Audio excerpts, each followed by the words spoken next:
You've been told that happiness comes from more money, more success, more approval. They told you once you have it all, you'll finally feel complete. But if that were true, why do so many people who seem to have it all still feel empty? Why do you still feel restless, anxious, and stuck in the endless cycle of wanting more, always searching for something that seems just out of reach? The truth is, happiness isn't something you chase. It's something you already have, buried deep within you. Buddhist wisdom has been teaching this for centuries, that you don't need to search for wholeness because it's already inside of you. You've been living with it, but you've forgotten. It's not about getting more. It's about realizing you are already complete, just as you are. Tonight, as you listen to this wisdom, something will change. Your mind will slow down. The weight on your shoulders will begin to lift. You'll feel the stillness inside you, like the calm after a storm. And when you wake up tomorrow, you'll see the world in a new light, clearer, more peaceful, more whole. This isn't just another audio to fall asleep to. This is a reminder that nothing is missing in your life. You are already whole. Are you ready to remember? Let's begin. As you settle deeper into the stillness of your mind, let's explore an idea that has the power to change how you see yourself and the world around you. It's an idea that touches the very core of who you are, reminding you that imperfection is not a flaw, but a reflection of the natural beauty of life. You've been taught that wholeness means being perfect, complete, flawless. But what if I told you that true beauty and completeness lie in the cracks, in the unfinished, and in the things you think are missing? This isn't a theory. It's an ancient truth rooted deeply in Buddhist philosophy and aesthetics. A truth that can free you from the constant struggle for more. At the heart of this wisdom lies the Japanese concept of wabi-sabi. This philosophy teaches us to embrace the beauty in imperfection, to find completeness in what seems incomplete. In a world obsessed with perfection, the perfect home, the perfect body, the perfect life, this may sound strange, but the more you explore this idea, the more you'll realize that it's the cracks, the unfinished edges, the worn-out surfaces that make everything truly beautiful. And these imperfections, they are not something to fix or hide. They are the essence of life itself, the proof that life is real, dynamic, and constantly evolving. The concept of wabi-sabi isn't just about appreciating objects. It's about seeing the world differently, about shifting your perspective and understanding that true wholeness comes not from filling the gaps, but from recognizing that the gaps themselves are part of the whole. It's the kind of insight that, when embraced, can change how you feel about yourself, your life, and your place in the world. Buddhism teaches us to accept impermanence, the fact that nothing stays the same forever. This includes not only the world around us, but also our bodies, our minds, and our experiences. Nothing is fixed, and that's where the beauty lies. The vase with a crack, the tree with a twisted trunk, the worn-out road that's been traveled 1,000 times. These things aren't less valuable because of their flaws. In fact, they are often far more beautiful because of them. Imperfection holds wisdom that perfection could never offer. In your life, you might feel the urge to always look for what's missing. You might believe that once you fix yourself, your life, or your circumstances, you'll finally feel complete. But what if completeness isn't something to be found through effort, achievement, or success? What if it's already there, in your imperfections, in your history, in your struggles? Just like the cracks in the pottery, your challenges and your flaws are part of what makes you whole. When you begin to look at life through the lens of wabi-sabi, you'll start to see that everything around you, everything about you, carries beauty in its imperfections. This philosophy teaches us to appreciate things as they are, not as we wish them to be. Everything you need to be whole is already inside you, even in the moments you feel incomplete or broken. In the world of wabi-sabi, nothing is ever truly broken.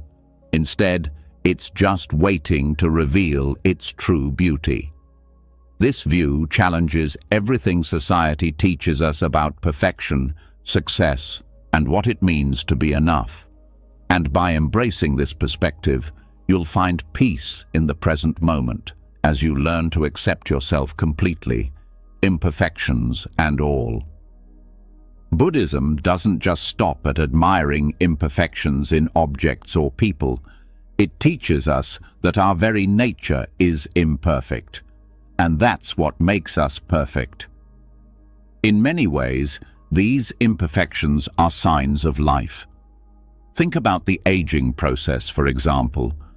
As our bodies grow older, we develop wrinkles, scars, and changes that often make us feel insecure. But in Buddhism, aging is seen not as something to resist, but as a natural and beautiful process. Our wrinkles and scars tell the story of our lives, of the experiences we've lived through, of the lessons we've learned. They remind us that we are constantly evolving, just like the world around us. The idea of imperfection is not something we need to hide or feel ashamed of. Instead, it's a symbol of growth. In fact, the acceptance of imperfection is central to many Buddhist practices. The acceptance of the present moment, with all its flaws and difficulties, is a key component of mindfulness. Rather than wishing for things to be different or constantly striving for more, Buddhism encourages us to embrace the present as it is. We don't need to chase perfection because, in reality, there is no such thing. There is only the present, only this moment, only this life in its natural state, a beautiful, ever-changing process of becoming. The idea of embracing imperfection can feel uncomfortable at first, especially if you're used to trying to control everything around you. It's natural to want to fix things, to make them better or perfect. But Buddhism teaches that this desire is rooted in a misunderstanding of what it means to be whole. In truth, wholeness is not the absence of flaws, but the ability to see beauty within them. When you stop striving to fix everything and start accepting what is, you begin to experience the world in a way that brings peace. Take a moment to think about the objects or things in your life that seem imperfect. Maybe it's your favorite worn-out sweater, a chipped mug you've had for years, or even the creaky floorboards of your house. These things, though they may seem imperfect on the surface, carry a history. They've been with you through your experiences, your trials, your successes, and your failures. In Buddhism, this is what we call impermanence. Nothing is permanent, and that's what makes everything precious. The impermanence of things is a reminder to embrace life as it is, not as we wish it to be. By acknowledging the beauty of imperfection, we can cultivate a deeper sense of acceptance within ourselves. We start to see that we don't need to change who we are to feel complete. Rather than looking for happiness in external achievements or material possessions, we begin to understand that true fulfillment lies within. This realization is both freeing and liberating because it allows us to release the constant pressure to be perfect. Buddhism offers a radical shift in perspective, one that is especially needed in today's world, where so many of us are constantly told that we need to improve, evolve, or achieve more in order to feel worthy. But the truth is, you are worthy just as you are. The pursuit of perfection only adds stress and anxiety. It keeps you stuck in a cycle of not enough, always striving for something that can never truly satisfy. The beauty of imperfection shows us that there is nothing missing in your life, and that everything you need to feel whole is already within you. As you reflect on this wisdom, think about the ways in which your own life has been shaped by imperfection.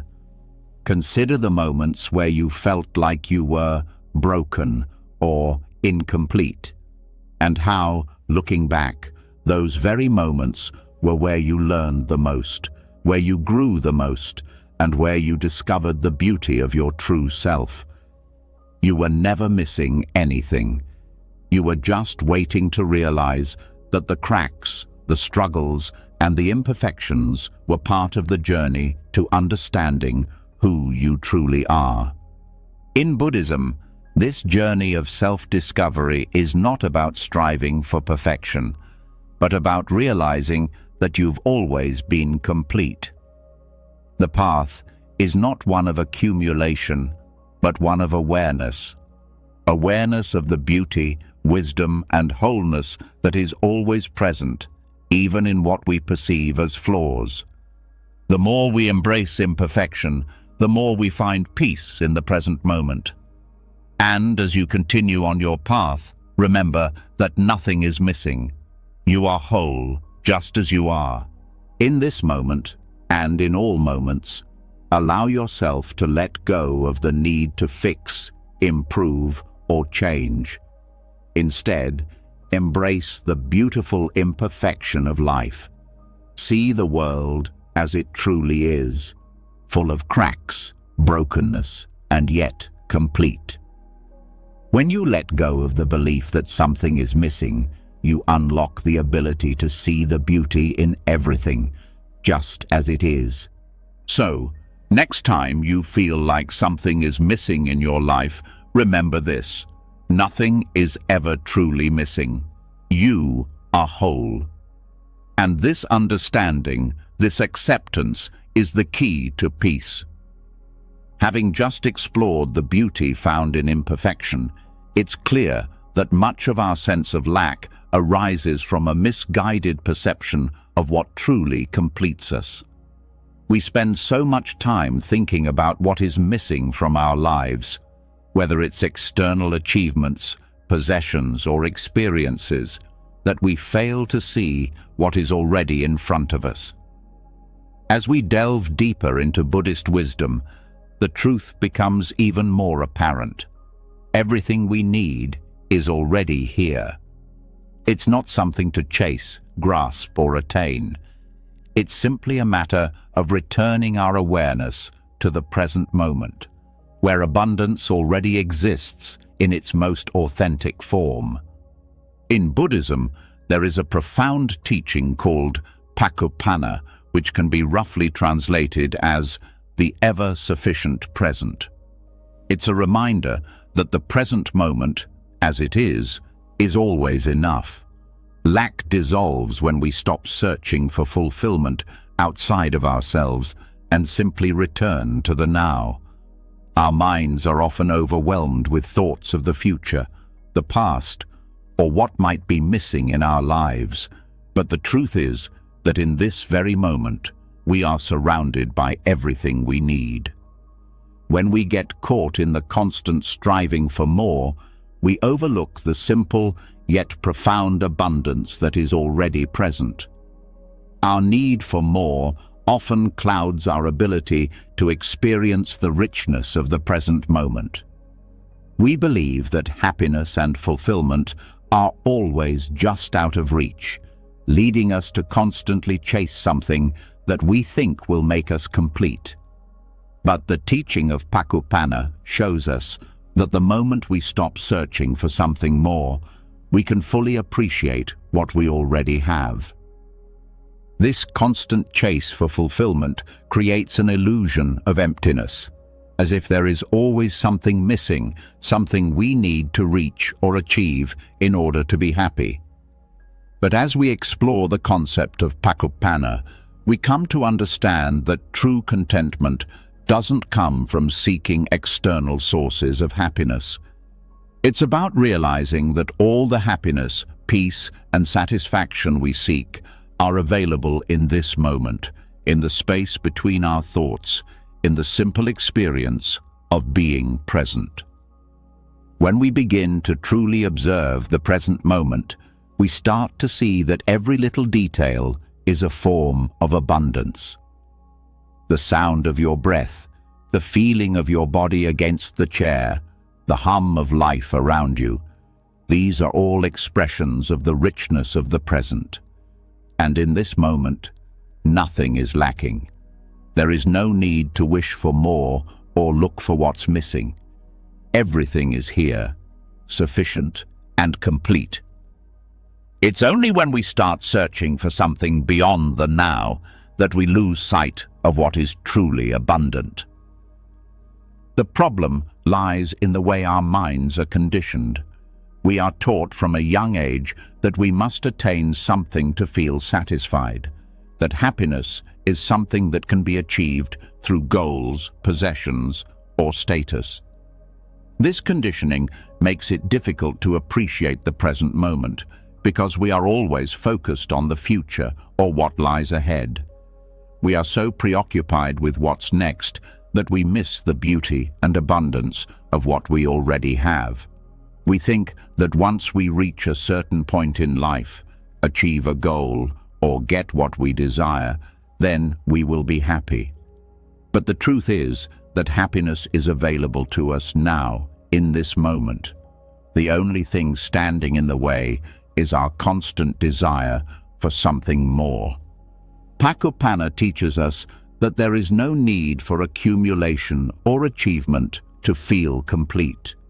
This moment, in all its simplicity, holds the key to everything we need. It's in the small things, the warmth of sunlight, the comfort of a quiet space, the sensation of your feet on the ground, that true abundance is found. These simple moments are enough in themselves. There is nothing more to find, because it has always been here, waiting for us to notice. In Buddhist teachings, the present is not just an in-between space that leads us from one moment to the next. It is the only moment that truly exists. The past is a memory, the future is a projection, but the present is where life is happening, right here, right now. By cultivating an awareness of the present, we begin to see that everything we need to feel whole, fulfilled, and content is available to us in this very moment. The belief that something is missing is simply an illusion created by our minds, and when we drop this illusion, we open ourselves to the truth of abundance. This doesn't mean that we stop planning for the future or reflecting on the past. It means that we stop living in those times. We stop living as though happiness and fulfillment lie somewhere out there, beyond our reach. When we return to the present, we find that everything we need to be whole is already here. And it's not just about accepting what is happening right now, it's about seeing the richness, the depth, and the completeness of this moment. The practice of mindfulness, which is deeply embedded in Buddhist teachings, is all about training our minds to fully engage with the present. This doesn't mean forcing our minds to be still or trying to stop thoughts. It's about learning to observe without attachment. We become aware of the moment without the need to fix, change, or improve anything. This awareness of the present moment is what reveals abundance. When we stop chasing the future, we start to see the beauty of what is already here. This shift in perspective is transformative. As you cultivate mindfulness and learn to return to the present, you will begin to realize that the struggle for more money, more success, more recognition, is a distraction. These things are not the sources of true happiness. In fact, they often pull us away from what is truly meaningful. The abundance we are searching for isn't hidden somewhere in the future. It's here, in the simplicity of the present moment. And once we come to this realization, something profound happens. The need to fill our lives with more disappears. The need to prove ourselves, to chase after things, vanishes. Instead, we begin to experience the peace of being. We learn to appreciate the simplicity of life, and through this appreciation, we uncover an abundance that has always been there. We stop thinking of the present as something that needs to be fixed or improved, and start seeing it as something that is whole, complete, and enough. The concept of Pakapana isn't just about the present moment. It's about our relationship to time itself. When we are always focused on the future or the past, we lose touch with the now. But the present is where life truly unfolds. By returning to the present, we reconnect with what is real, and in doing so, we discover that everything we need is already within us. The endless pursuit of more, of something outside of ourselves, fades away, and we find that we are already abundant. As you reflect on this idea, notice how much of your energy goes towards seeking something in the future. Whether it's a new project, a new possession, or a new milestone, we often convince ourselves that these things will make us happy. But in truth, when we become present and fully aware of the moment, we realize that nothing is missing. Everything that truly matters is already here. The present moment, in all its simplicity, is enough, and when we cultivate awareness of it, we unlock a deeper sense of peace and contentment. We stop looking for fulfillment outside of ourselves and begin to experience the world exactly as it is, perfect, abundant, and complete. As you move forward in your life, remember that there is no need to constantly search for something more. The abundance you are seeking is already here in the present moment. When you return to this moment, you will realize that you have everything you need. The present moment is not something to wait for. It is the only moment you need. As we journey deeper into understanding the essence of our existence, we begin to see that the concept of emptiness is not something to fear or resist. In fact, it holds the key to liberation, peace, and true understanding.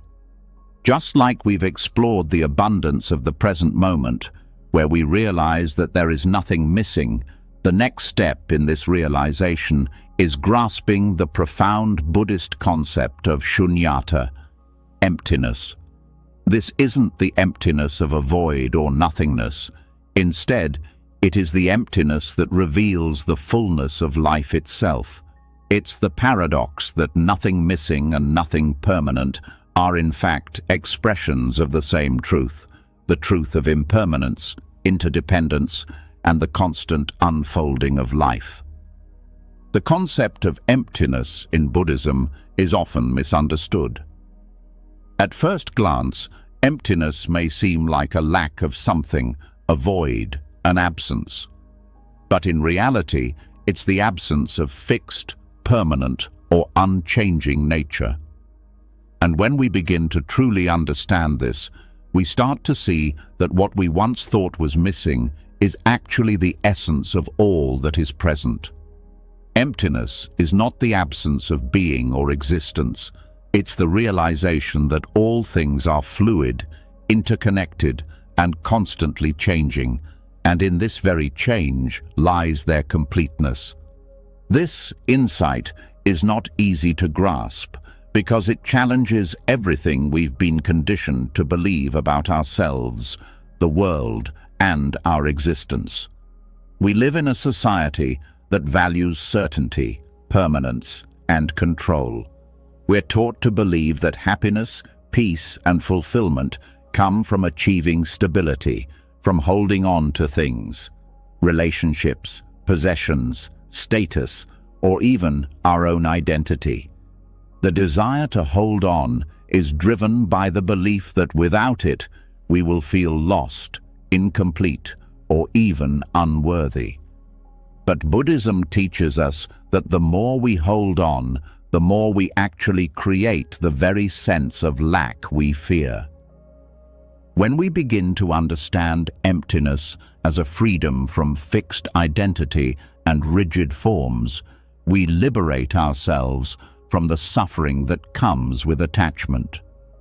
This realization frees us from the constant pressure to acquire, possess, and protect things that we believe define us. The more we let go, the more we begin to experience the fullness of life in ways we never thought possible. The teachings on Shunyata point out that everything in life, every object, every person, every experience, is empty of inherent, permanent existence. This does not mean that they are without substance, but rather that their nature is not fixed. They are constantly changing, evolving, and interdependent. This emptiness is a kind of freedom because it shows us that nothing is permanent. Nothing is meant to stay the same forever. Every experience, good or bad, is part of a natural flow. And when we stop clinging to the idea of permanence, we can embrace life just as it is. The realization of emptiness begins with seeing that we, too, are not fixed or permanent. We are constantly changing in our thoughts, our emotions, our bodies. The self that we cling to, that we try to define and protect, is also empty of permanent existence. It's like the waves in the ocean. They rise and fall, but there is no wave that exists permanently. The wave is a temporary manifestation of the water. And when we recognize this, we stop identifying ourselves with a fixed identity. We stop attaching to the illusion of permanence, and instead we begin to embrace the fluid, ever-changing nature of who we are. This understanding can be deeply liberating because it shifts our perception of the world. We no longer see ourselves as isolated, separate beings, but as part of an interconnected web of existence. We are not separate from others, from nature, or from the universe. Our existence, like everything else, is shaped by forces beyond our control. And in realizing this, we come to see that nothing is missing. Emptiness does not mean a lack of substance. It means that there is no inherent, unchanging essence in anything. Everything is fluid, interconnected, and, most importantly, whole. The beauty of emptiness is that it reveals the interdependence of all things. Nothing exists in isolation. Every thought, every feeling, every action has a ripple effect, touching everything else in the web of existence. This realization can bring about a profound shift in how we view the world. We stop seeing ourselves as isolated beings trying to find happiness or completeness through external means. Instead, we see that happiness and peace arise from understanding the nature of our interconnection with everything. Emptiness reveals the fullness of life because it shows us that everything is part of a vast, ever-changing, and interconnected whole. This isn't a concept that can be understood with the mind alone. It's something that must be felt, experienced, and realized through direct awareness. As you begin to reflect on emptiness, notice how the tension and anxiety that comes from holding on to fixed ideas and identities start to dissolve. The more we embrace the truth of impermanence, the more we allow ourselves to experience the fullness of life as it is. We stop resisting the flow of life, and instead, we flow with it.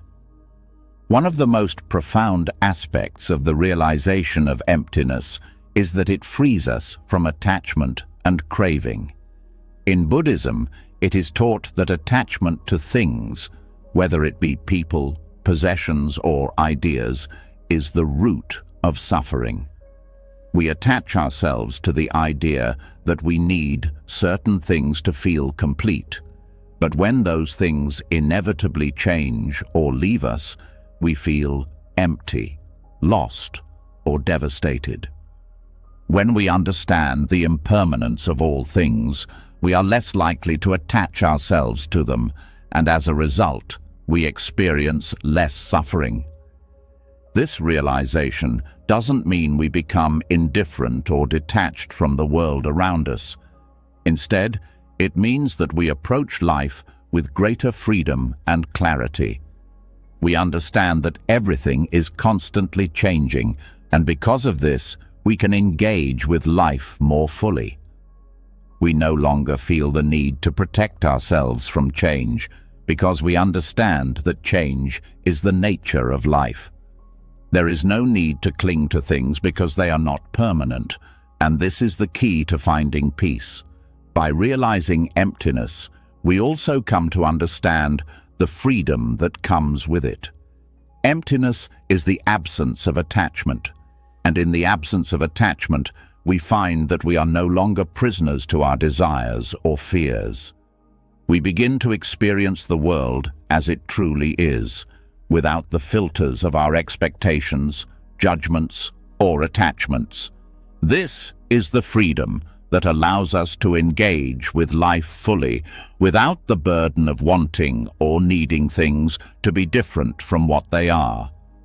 In the end, the paradox of emptiness as fullness reveals one of the deepest truths of existence, that nothing is missing. Our desire for permanence, for control, for certainty, is what creates the illusion of lack. When we let go of these desires and begin to see the world through the lens of impermanence and interdependence, we realize that we have never been lacking anything. Everything we need is already here, in the flow of life, in the changing patterns of our existence. By recognizing emptiness as the essence of life's fullness, we open ourselves to a deeper understanding of our place in the world. We stop chasing after what we think we need, and instead, we experience the peace and freedom of realizing that nothing is ever truly missing. Emptiness is not something to be afraid of. It is a doorway to understanding the true nature of existence and to finding the peace and wholeness we have been seeking all along. As we continue our exploration of Buddhist wisdom, we now turn our attention to something that has been a driving force in our lives, often without us even realizing it: desire. This longing for something more, something we believe we need in order to feel complete, is a powerful force that shapes so much of our thoughts, actions, and experiences. The myth of the next thing has conditioned us to believe that once we get something, achieve something, or acquire something, we'll finally feel whole. But, as we've already seen, true fulfillment does not lie in what is outside of us. It lies in understanding the mind and recognizing the very force that keeps us feeling incomplete. Tanha, or craving. In Buddhism, craving is not just a passing wish for something we might want. It's a deep-rooted desire that convinces us that we are not enough as we are, and that something outside of ourselves will complete us. It tells us that we need a new relationship, a better job, a bigger house, or a certain status in order to feel fulfilled. Yet the more we chase after these things, the more we realize that they never provide the lasting happiness or peace we expect. Instead, they often lead us right back to the same place, feeling restless, anxious, and unfulfilled. The root of this is the belief in the myth of the next thing. It's the idea that once we achieve or obtain something else, everything will be better. This myth keeps us in a constant state of wanting, always looking ahead to the next thing, the next milestone, the next desire. And each time we think we're getting closer, we find that the satisfaction is fleeting. This is where tanha plays a role. It leads us to believe that fulfillment is always just out of reach, that something external to us is what we need to feel whole. The problem with this myth is that desire can never truly satisfy us, because it always leads to the next desire. Once one craving is fulfilled, another one takes its place. It's a never-ending cycle of seeking, attaining, and then seeking again. This is the very nature of craving. It promises happiness, but it only leads to dissatisfaction. The Buddha understood this very well, and through his teachings he showed us that the path to true peace does not lie in the pursuit of endless desires, but in recognizing the futility of this pursuit. By understanding tanha, we are given the key to breaking free from this cycle of craving. Buddhist mindfulness practices help us dissolve the myth of the next thing by allowing us to step outside of this constant craving. When we practice mindfulness, we learn to observe our thoughts and desires without becoming attached to them. We start to notice how often we think that something else will make us happy, how often we believe that the next achievement or possession will finally fill the emptiness we feel. But mindfulness shows us that this emptiness is not something to be filled by external things. It is a natural part of the human experience that arises when we forget to connect with the present moment and our true selves. Mindfulness is not about denying our desires or pretending they don't exist.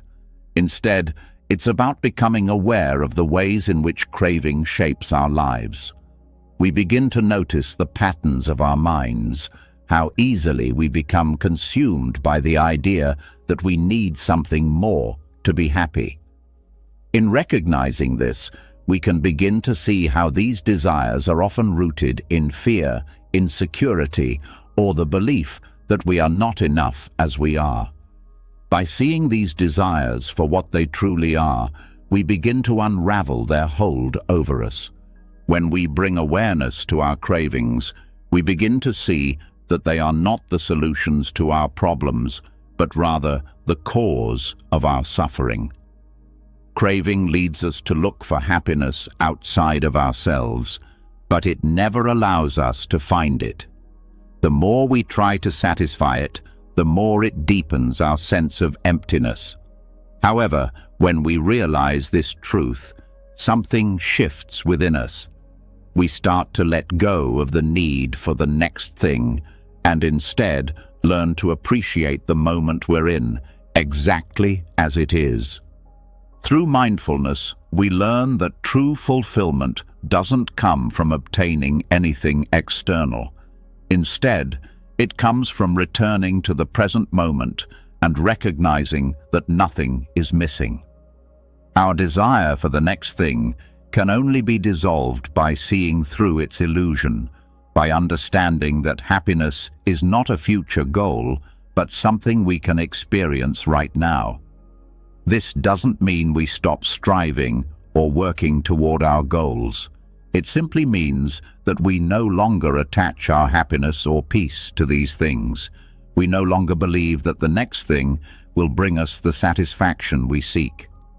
One of the most powerful aspects of Buddhist teachings is that they show us that satisfaction comes from within.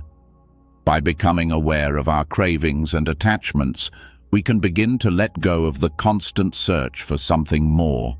True contentment arises when we stop looking for fulfillment outside of ourselves and instead learn to find it in the present moment, in the quiet spaces between our desires, and in the acceptance of things as they are.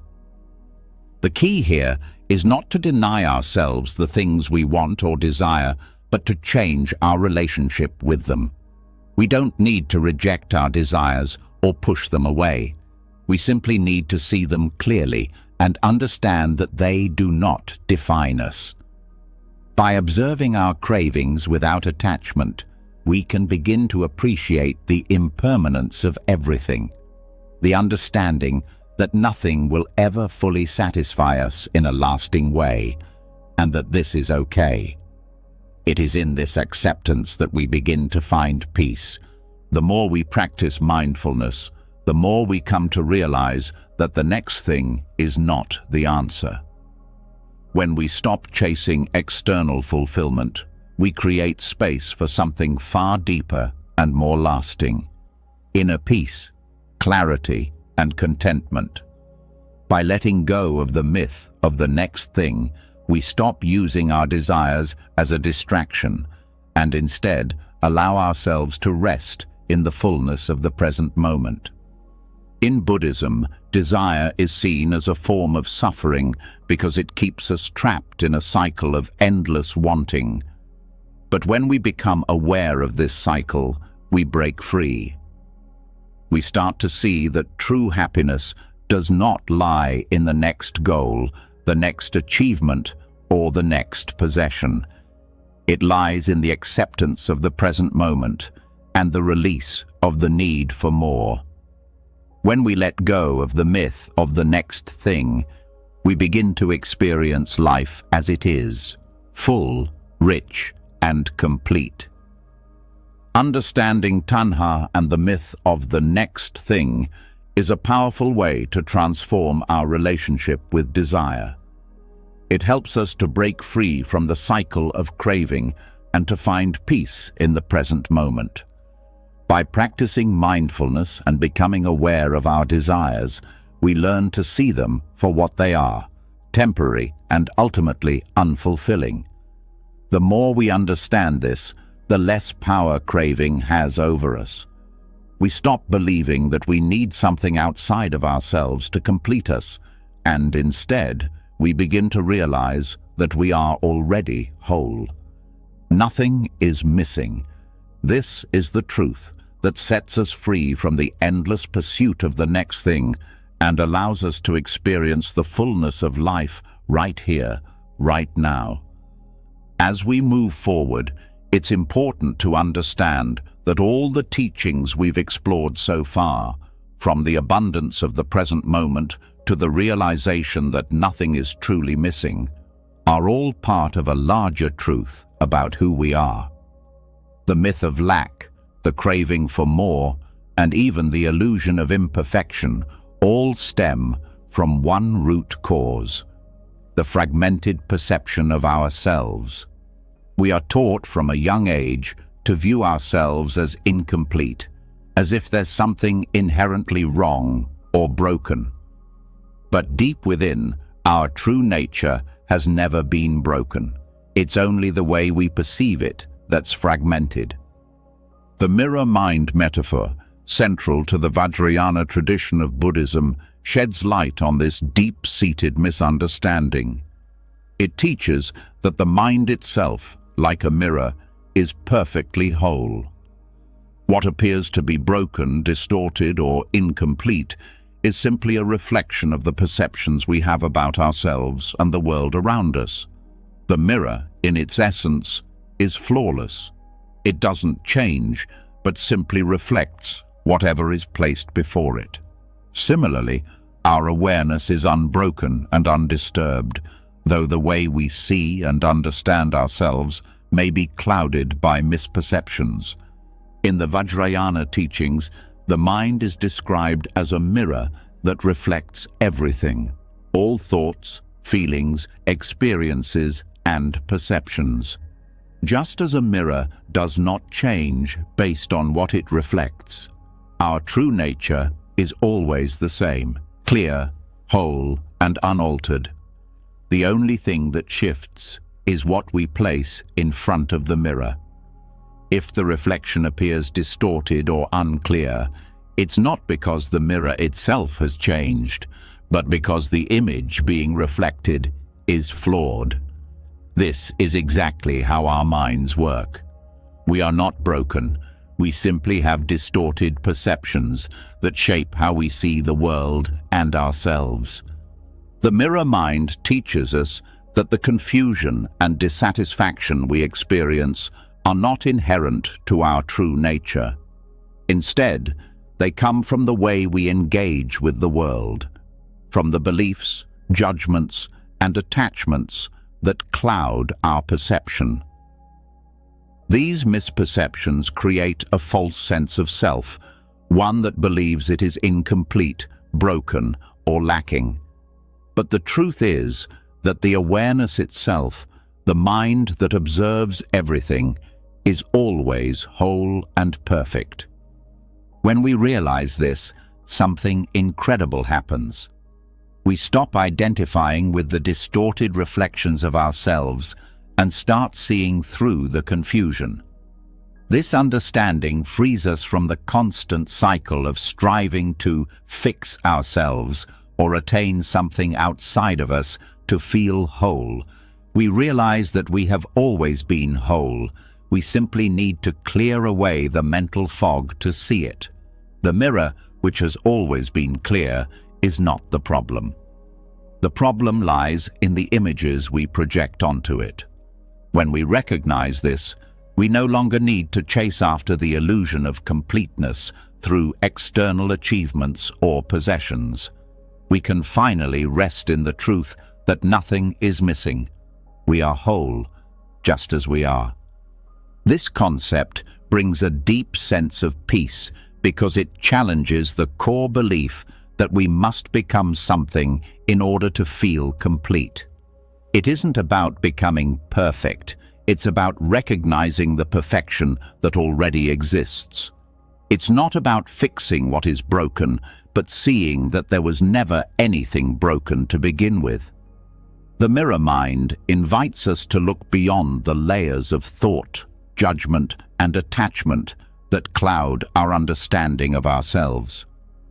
It shows us that the clear, undisturbed awareness we seek has always been present within us, waiting for us to remember it. What we often don't realize is that the false perceptions we have about ourselves are rooted in the belief that we are somehow separate from the world. We see ourselves as isolated, incomplete beings, always seeking something outside of us to complete us. But just as the mirror cannot exist without the world before it, we too are intrinsically connected to everything around us. The mind reflects the world, and the world reflects the mind. When we understand that our awareness is interdependent with everything, we can start to see the wholeness of our existence, not as a fixed entity, but as a dynamic, interconnected process. In essence, the mirror mind teaches us that our experience of life is shaped by how we engage with it. If we project a sense of lack or incompleteness, that's what we see reflected back to us. But when we stop identifying with these projections and begin to understand that we are not our thoughts or emotions, we start to see the clarity that lies beneath the surface. The mirror, in this sense, is always clean, always ready to reflect what is in front of it. Similarly, our awareness is always clear, but we must be willing to observe it without the distractions of false beliefs and attachments. One of the most powerful realizations that comes from understanding the mirror mind is the ability to shift our relationship with suffering. So often, we view our suffering as something that defines us, as something that proves we are broken or incomplete. But when we understand that our awareness is not the source of our suffering, but rather how we perceive it, we begin to take the first step toward liberation. Suffering is a part of life, but it does not define us. It is simply a reflection of our mental state, a distortion that occurs when we cling to certain beliefs or attachments. When we let go of these attachments, suffering loses its power over us. The mirror doesn't suffer, it simply reflects.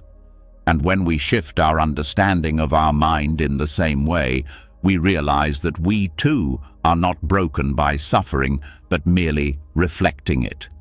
This insight shifts the way we approach our thoughts and emotions. We begin to see that they are not permanent fixtures of our identity. They are temporary reflections that pass through the mind, much like clouds passing through the sky. We don't have to hold on to them, nor do we need to identify with them. Instead, we can observe them with a sense of detachment, understanding that they do not define us. The more we practice this, the clearer our minds become, and the more we recognize that the reflection is not the reality. The reality is the mind itself, the clear, undisturbed awareness that is always present. When we engage in this practice, we also begin to release the need for external validation. Much of the pain we experience comes from the belief that we are only worthy or complete if others recognize our worth. This creates an endless cycle of seeking approval and acceptance from the outside world, which only reinforces the belief that we are incomplete. But the mirror mind shows us that our worth and completeness are not dependent on the reflections of others. Just as a mirror does not need anyone to validate its reflection, we do not need external approval to feel whole. Our true worth is inherent in our nature, and the more we recognize this, the less we feel the need to seek validation from others. This is where true freedom lies, in the understanding that we are not our thoughts and we are not the reflections of others. We are simply the awareness through which everything is experienced. When we let go of the need for validation, we begin to experience the wholeness that has always been there. We stop seeing ourselves as fragmented, separate beings, and instead recognize that we are a part of a larger, interconnected whole. The mirror mind teaches us to stop identifying with the fragmented perceptions that create a false sense of self. The reflections that appear before the mind are not the mind itself. The thoughts, emotions, and experiences that arise are not permanent, and they are not who we are. When we stop clinging to these fleeting reflections, we begin to experience the clarity and wholeness of the mind itself. We realize that the mirror is not broken, and neither are we. This shift in perspective is profound because it frees us from the need to constantly chase after something that will make us feel whole. We no longer need to search for fulfillment outside of ourselves.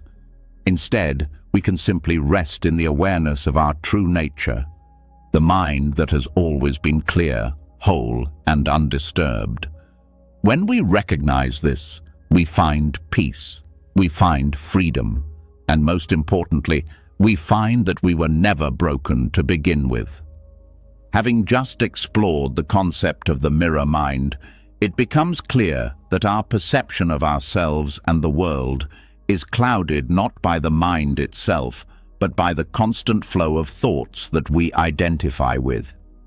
These thoughts come and go, often creating a sense of fragmentation and leading us to believe that we are incomplete or lacking. However, what if the true essence of who we are exists in the moments between those thoughts, in the stillness that is often overshadowed by the noise of the mind? This is where the practice of meditation and the discovery of the space between thoughts reveal a profound truth. We have never been broken, and everything we are searching for is already within us. In our daily lives, we are constantly caught up in the rush of thoughts, worries, plans, judgments and distractions that keep us moving from one moment to the next without ever really pausing. It feels like we are perpetually caught in a whirlwind of internal chatter, never able to fully rest or feel at ease. But beneath this constant stream of thoughts, there is a subtle space, a gap, that exists in every moment. It's in these moments of silence that we can experience a direct connection with our true nature, an experience of inner completeness that we often overlook because we're too focused on the noise. Meditation is the practice of turning our attention to these spaces, of learning to observe our thoughts without getting attached to them or swept away by them. When we sit in stillness, we begin to notice that between each thought there is a brief pause. This pause is where true peace resides. It's not something we need to create or attain. It's already there, waiting for us to recognize it. The more we practice meditation, the more we start to see that these gaps are not merely empty or meaningless moments. Rather, they are rich with the possibility of presence. In the beginning, the silence between thoughts may seem elusive, difficult to grasp. It might feel like a fleeting moment that slips away too quickly. But over time, through consistent meditation practice, we begin to realize that this silence is always present, underlying every thought, every emotion, and every sensation. It's in the spaces between the words we speak, the gaps between the breaths we take, and the stillness that comes when we simply let go of the need to control or define our experience. As we learn to rest in this silence, we start to uncover a deep sense of inner completeness. This is not the type of completeness that comes from external achievements or possessions, but the kind that is inherent in simply being. We begin to see that we don't need to fill the silence with thoughts, words, or actions in order to feel whole. In fact, it is in this very silence that we find that everything we've been searching for is already within us. When we step back and allow ourselves to simply be present with the silence, we discover something incredibly profound. We are not our thoughts. We are not the constant stream of judgments, desires, and worries that pass through our minds. Our true nature is the awareness that watches these thoughts come and go. This awareness is steady, unchanging, and whole. It is the very essence of who we are, but it often gets buried beneath the noise of the mind. Meditation allows us to uncover this awareness and reconnect with the stillness that has always been present within us. The practice of meditation, then, is not about escaping from our thoughts or emotions, but about learning to observe them without becoming attached to them. Thoughts will continue to arise, but instead of identifying with them or letting them define us, we learn to simply observe them as they come and go. In doing so, we create space, space to experience the fullness of the present moment, space to connect with the underlying completeness of who we are. It is in this space that we can feel a deep sense of peace, a peace that is not dependent on anything outside of us. The world around us may be filled with chaos, but when we tap into this silence within, we find that we are no longer disturbed by the noise. We realize that the true source of our peace is not external circumstances or achievements, but the stillness within, the gap between thoughts where our true essence resides. What we discover in these moments of silence is that our mind, in its essence, is already whole.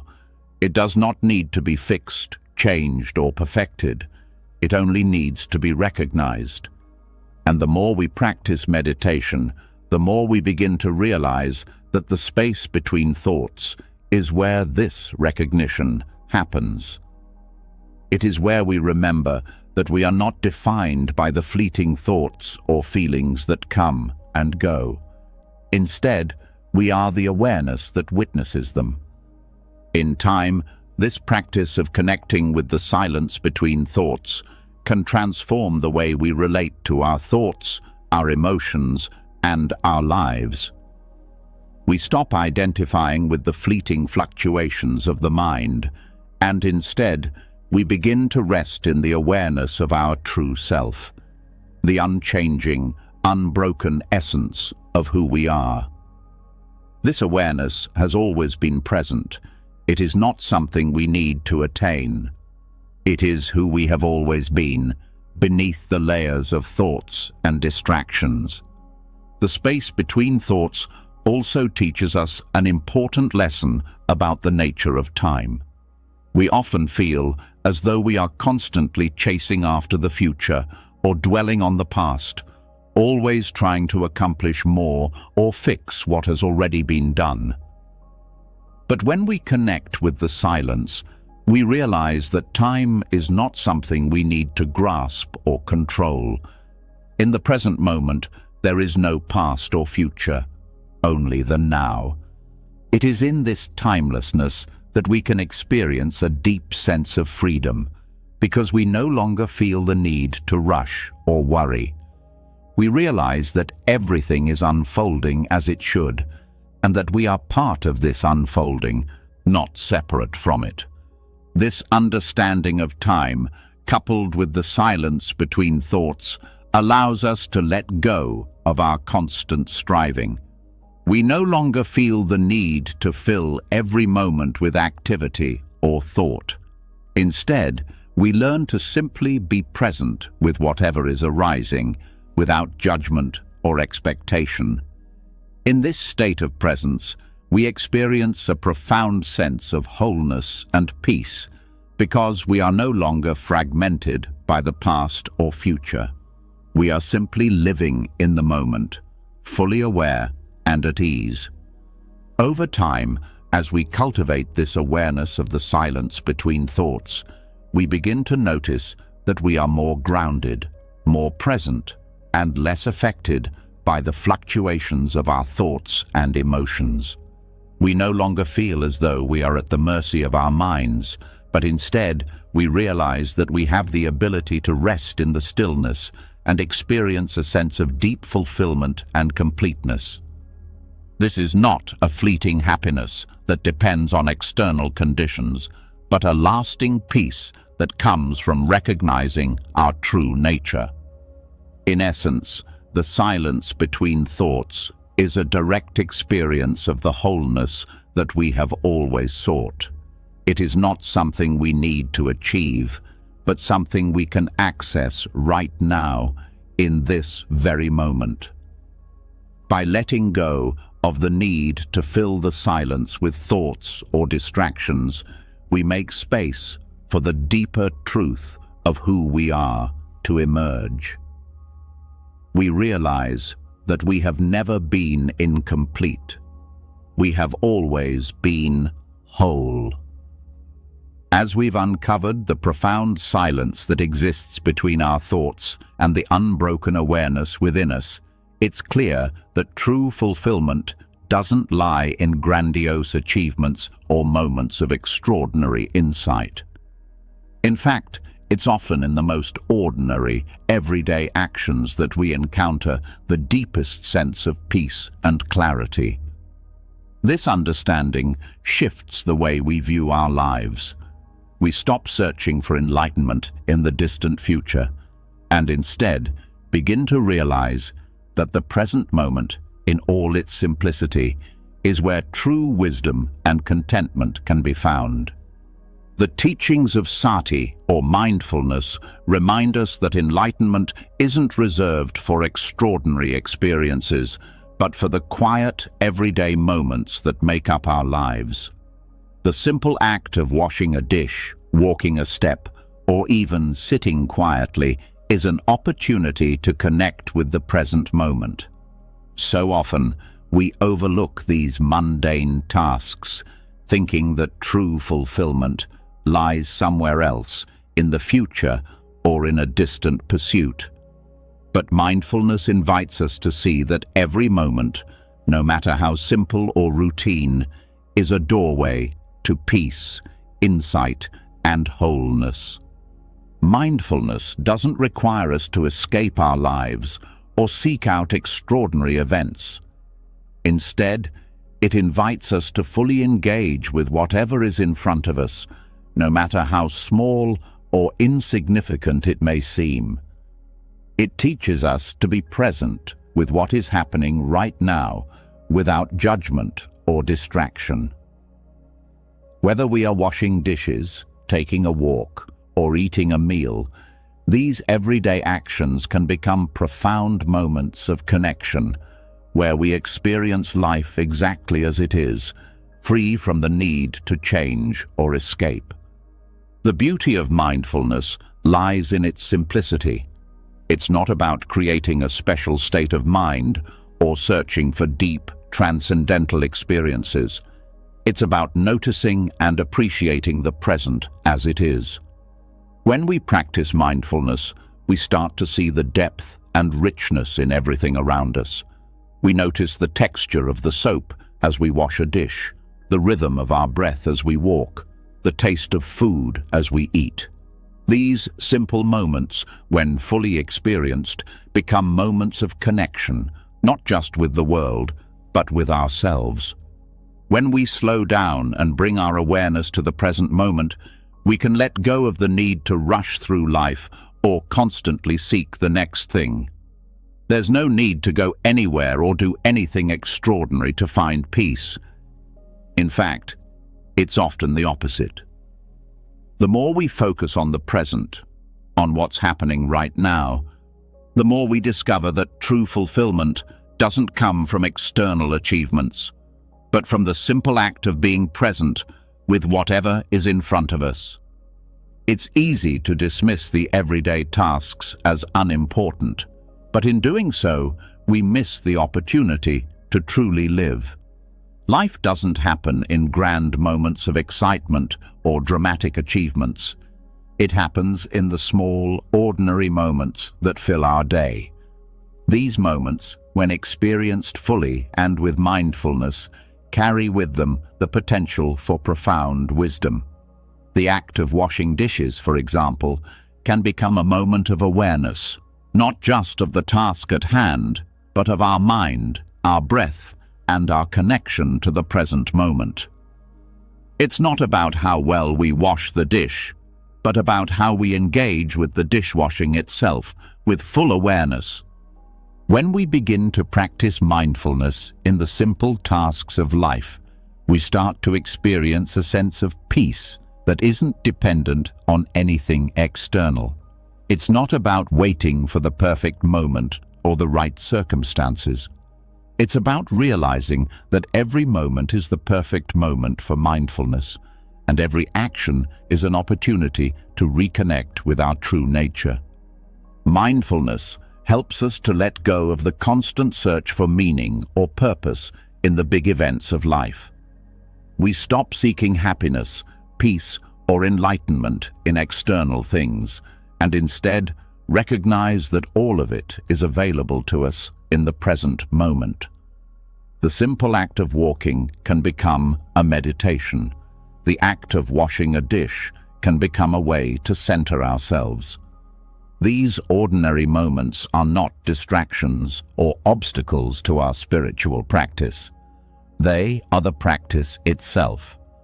They invite us to be fully present, to see the world as it is, and to experience life without judgment or expectation. This shift in perspective can change the way we approach everything in our lives. We stop rushing through tasks, trying to get to the next thing. Instead, we start to appreciate the richness of the moment, even in the most mundane of actions. Mindfulness transforms our experience of life, allowing us to live more fully, more completely, and with a deeper sense of peace. We no longer feel the need to chase after enlightenment or happiness, because we realize that they are already here, in the simple, everyday moments of life. The key to mindfulness is awareness, being fully present with whatever is happening without distraction or judgment. This isn't something we have to strive for. It's simply a matter of paying attention to the world around us. When we walk, we walk. When we eat, we eat. When we wash dishes, we wash dishes. These actions, when done with mindfulness, become opportunities to experience life more deeply, more fully, and more authentically. Through mindfulness, we learn that the essence of life is found not in seeking something more, but in being present with what we already have. The act of washing a dish, for example, is not just about cleaning.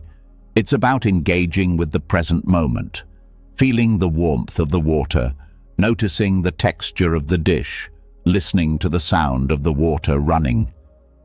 In that moment, there is no need to think about the past or the future.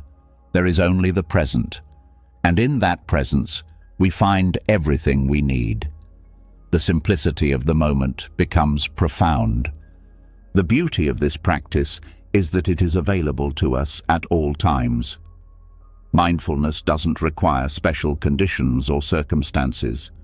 It's not something we need to seek out or prepare for.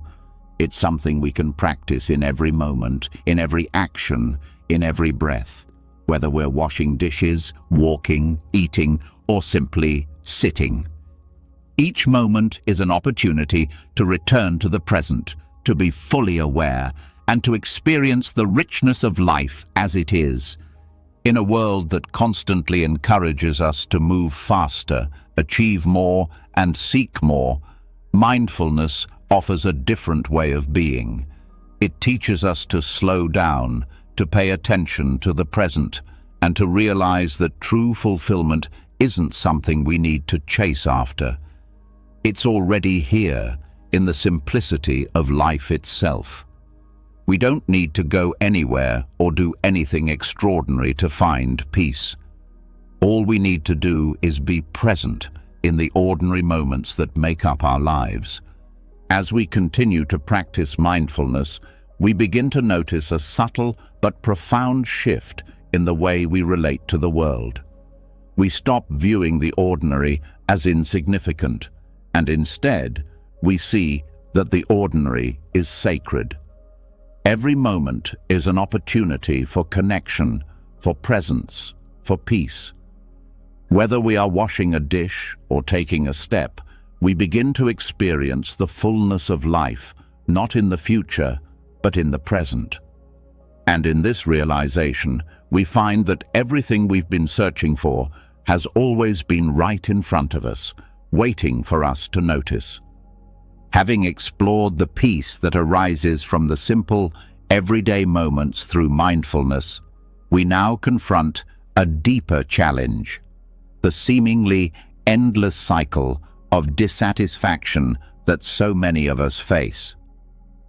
It often feels like we are stuck in a repetitive loop, continuously seeking something outside of ourselves to find meaning, satisfaction, and peace.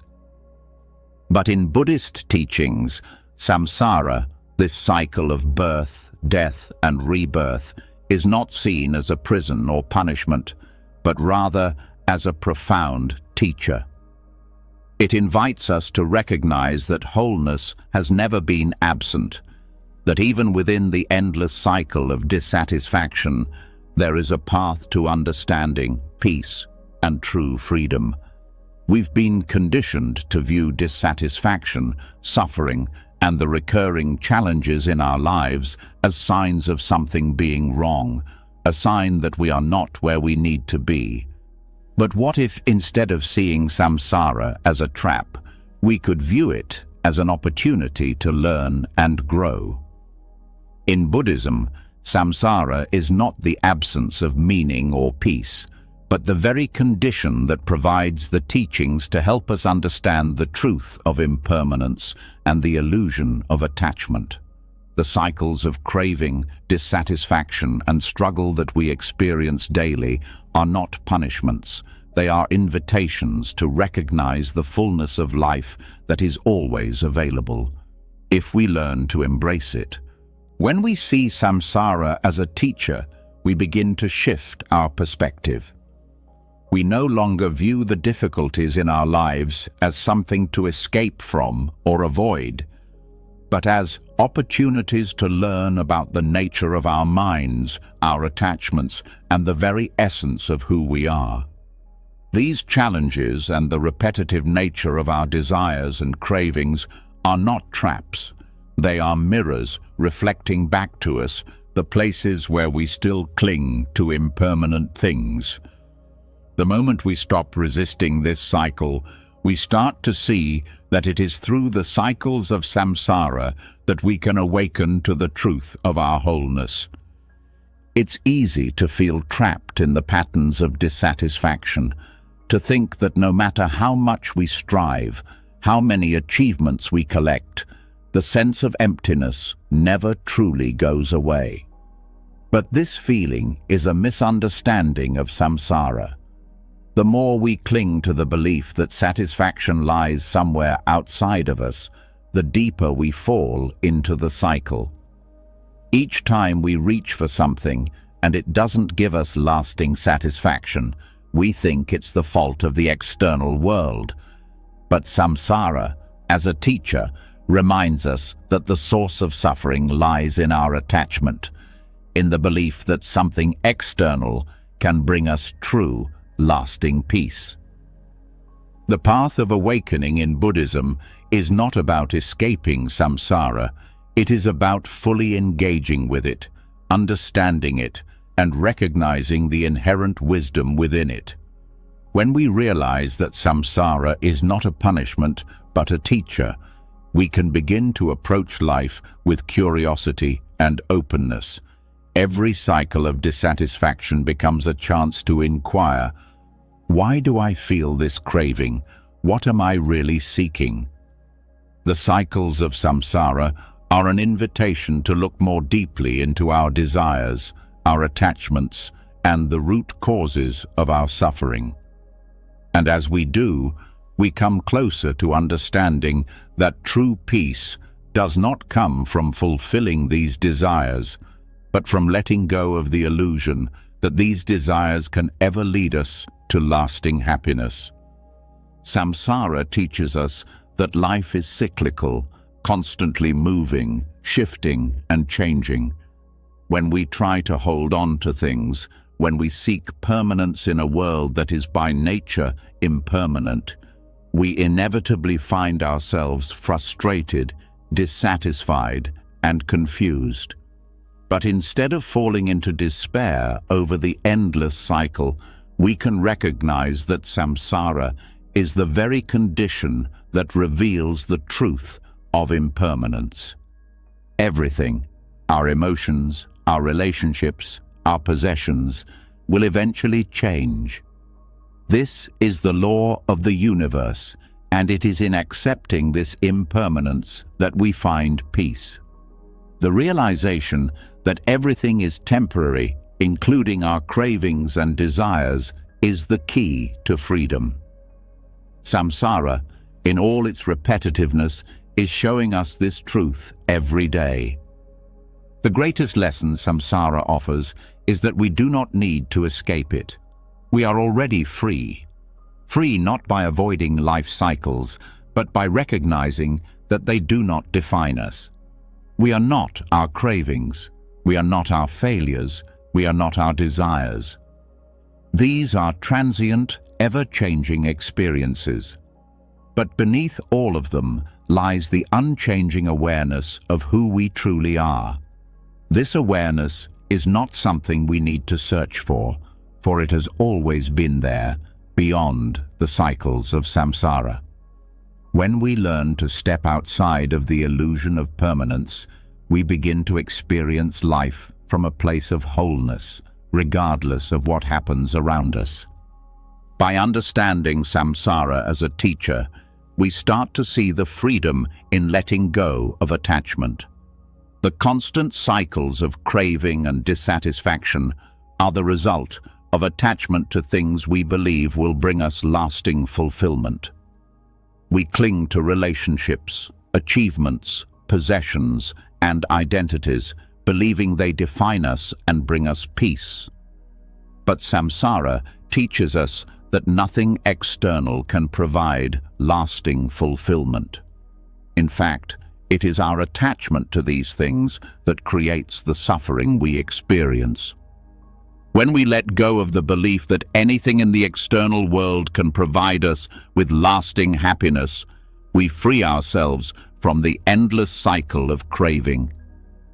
The more we practice this understanding, the more we realize that samsara is not something that needs to be escaped from, but something that can be fully embraced. Each moment of dissatisfaction is an opportunity to practice mindfulness, to observe our attachments, and to remind ourselves that true peace comes from within. The cycles of samsara, whether they be feelings of longing, frustration, or fear, are part of the human condition. But they are not the enemy. They are the path. They are the guideposts that show us where we are still holding on, where we are still trapped in the illusion that something outside of us will make us complete. Rather than seeing samsara as a source of pain and suffering, we begin to see it as a teacher that shows us where we need to grow, where we need to let go, and where we need to change. It isn't a punishment for our mistakes. It is the natural rhythm of life, and in that rhythm, we find opportunities for awakening. Samsara is the very environment in which we can wake up to the truth of who we are.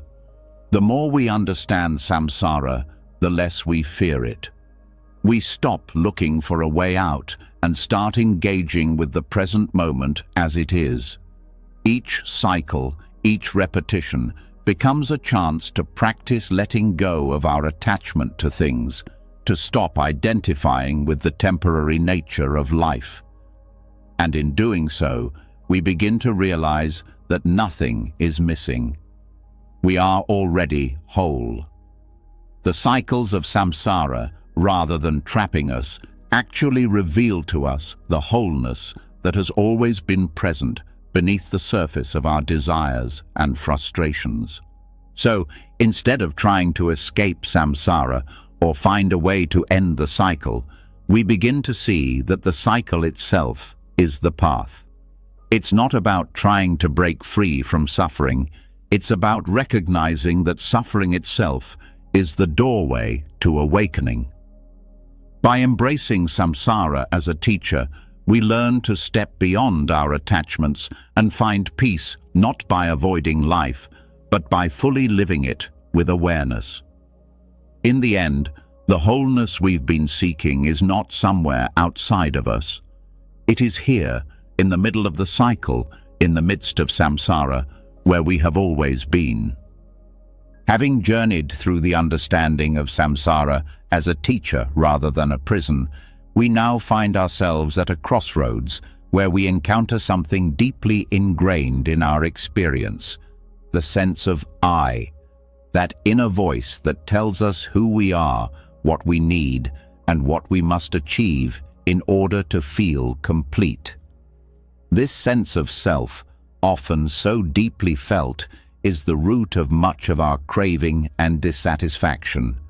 We chase after things because we believe that they will define us or complete us, but this pursuit only reinforces the illusion that we are somehow lacking. In truth, the ego is constructed not from a place of wholeness, but from comparison and craving, and it is only by dissolving this illusion that we come to experience the quiet perfection of simply being. The ego, often seen as the center of our identity, is not a fixed, unchanging entity. It is shaped by our experiences, thoughts, and especially by comparison. We measure ourselves against others, against societal standards, against an idealized version of who we think we should be. This comparison leads to an endless cycle of craving, where we believe that achieving certain goals or acquiring certain things will finally bring us fulfillment. The ego whispers that we are not enough and that only by attaining or becoming something else will we be whole. But the truth is that the ego itself is a creation of these very desires and comparisons, a false self that keeps us trapped in the illusion of lack. This constant striving for more, for better, for different, builds a false sense of identity, one that is always changing and always dependent on external factors. The ego is not an authentic reflection of who we truly are. It is a reaction to external influences, a fragile construct that shifts with each new experience or comparison. We find ourselves constantly chasing after a version of ourselves that is better, more accomplished, more loved. But the more we chase, the more we lose touch with our true nature. We become identified with the ego and forget that beneath all the layers of comparison and craving, there is a quiet perfection of being that is already complete. The process of dissolving the ego begins with recognizing that this sense of self we so strongly identify with is not our true nature. The more we cling to the ego, the more we reinforce the illusion of lack. The ego tells us we are separate, that we must achieve or acquire something in order to be worthy. But when we begin to question this belief, we start to see that our true nature is not defined by what we have or who we think we are. It is not shaped by comparison or external circumstances. It simply is. And in that simple being, we find the wholeness that we've been searching for all along. In the practice of mindfulness, we begin to observe how our thoughts, actions, and even our emotions are often driven by the desire to fulfill the demands of the ego. We notice how easily we compare ourselves to others and how these comparisons fuel our cravings. But as we become more aware of these patterns, we begin to see them for what they are, fleeting thoughts and perceptions, not solid truths. The more we recognize these patterns, the more we begin to realize that we are not our thoughts or our cravings. We are the awareness that observes them. And in that awareness, we uncover the truth that we are already complete, just as we are. The illusion of lack is the ego's greatest trick. It convinces us that we need more success, more recognition, more possessions to feel worthy. But when we let go of the need to prove our worth, to compare ourselves to others, and to measure our value by external standards, we begin to experience a peace that comes from simply being. This peace is not the result of achieving something, but the result of recognizing that we are enough exactly as we are. The quiet perfection of being is already present within us, free from the ego's demands and comparisons. When we stop identifying with the ego, we stop identifying with the stories we've told ourselves about who we are and what we need. We begin to experience the world without the filter of judgment and comparison. We stop seeing ourselves as separate from others, and instead we recognize our deep interconnectedness with all beings. We see that we are not lacking anything. We have always been whole. This realization is not something that we have to work toward.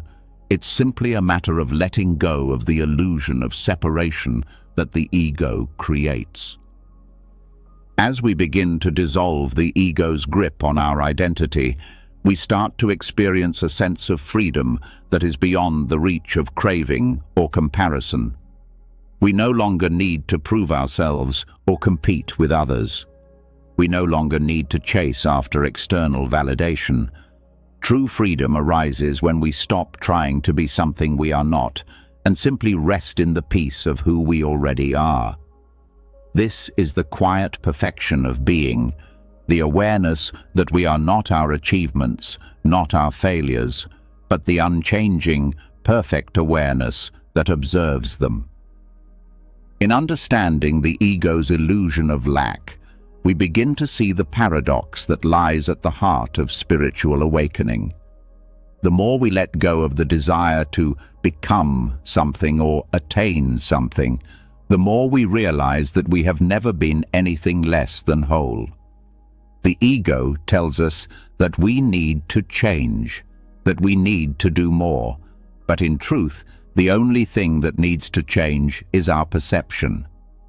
When we stop identifying with the stories of scarcity and need, we begin to experience the abundant nature of our true self. The ego is not inherently bad, but it becomes problematic when we let it define us, when we let it dictate our sense of worth and our relationship to the world. The more we believe the ego's narrative of lack and separation, the more we reinforce the illusion that we are incomplete. But when we stop identifying with this narrative, we can begin to experience the world as it truly is, a place of wholeness and interconnectedness. This shift in perspective can be profound. When we stop identifying with the ego, we begin to feel a sense of oneness with everything around us. We stop comparing ourselves to others and start appreciating them for who they truly are.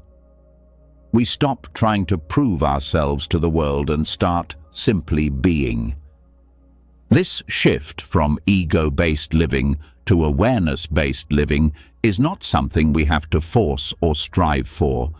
It is simply the natural result of recognizing that we are already whole. Through mindfulness and self-awareness, we start to peel away the layers of comparison, judgment, and craving that the ego has built around us. And in doing so, we reveal the quiet perfection that has always been within. The more we let go of the ego's need to define us, the more we begin to experience the peace, contentment, and fulfillment that are already part of our true nature. In the end, the ego's illusion of lack is just that, an illusion. Once we see through it, we discover that we have never been lacking anything. We are already perfect, just as we are. As we begin to dissolve the illusion of the ego and experience the quiet perfection of being, we step into a deeper understanding of ourselves and our connection to the world. This understanding opens the door to one of the most profound and transformative aspects of the human experience: compassion. Compassion, often misunderstood as self-sacrifice or something that drains us, is actually a path to wholeness. It is not an act that depletes us, but one that unites us with others in the most powerful way. True compassion, karuna, arises when we realize that the suffering of others is not separate from our own. In this realization, we begin to see that when we extend compassion, we are also healing and completing ourselves. For so long, we have been conditioned to see compassion as a kind of charity, something we do for others at the cost of ourselves. We often hear the phrase, giving of oneself, which implies a depletion, a loss. But in the context of karuna, true compassion is not about giving away something we cannot afford to lose.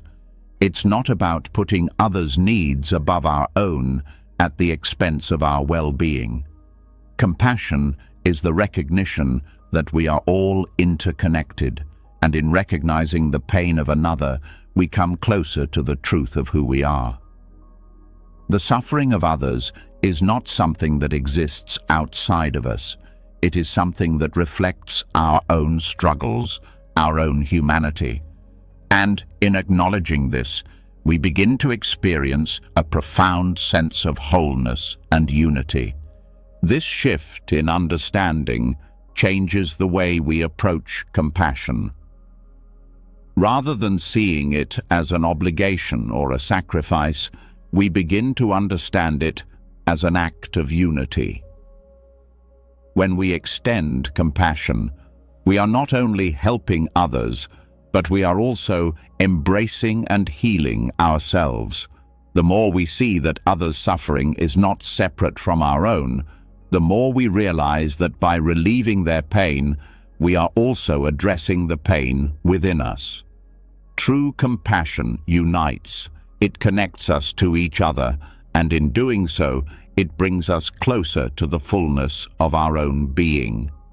To understand this fully, we need to look at how attachment and ego often distort our perception of compassion. The ego tells us that we are separate, that we are isolated beings who must protect and prioritize ourselves.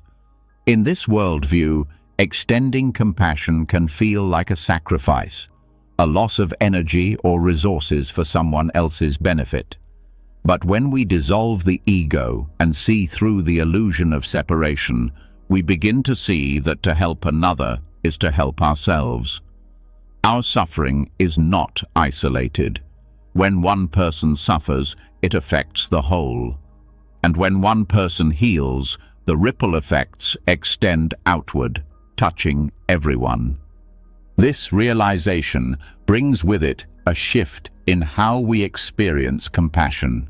It is no longer something that drains us, but something that replenishes us. We begin to recognize that when we serve others, we are not losing something. We are gaining something that is fundamental to our well-being. Compassion, rather than being a sacrifice, becomes a return to our true nature. It is a recognition that our well-being is tied to the well-being of all others. When we lift the burden from another, we, in turn, experience a sense of freedom and peace within ourselves. This is the power of karuna. It is not just an act of kindness, but an act that completes us. The practice of compassion does not ask us to give up our needs or neglect our own well-being. Instead, it asks us to expand our awareness beyond our individual experience and recognize the interconnectedness of all beings. It invites us to see that our happiness, peace, and fulfillment are not separate from those of others. This understanding dissolves the barriers of separation that the ego has built, allowing us to act with greater love, care, and presence. As we give to others, we are not just sharing resources, we are sharing a sense of unity, the recognition that in helping others, we are helping ourselves. In the practice of mindful compassion, we begin to see that the act of extending love, care and understanding to others is not just an altruistic gesture, but a path to healing our own wounds. The more we open ourselves to the suffering of others, the more we come to understand our own suffering. Compassion becomes a mirror that reflects back to us the parts of ourselves that need attention, care, and love. By acknowledging the pain of others, we also acknowledge our own vulnerability and humanity. This act of recognition is what brings us to wholeness.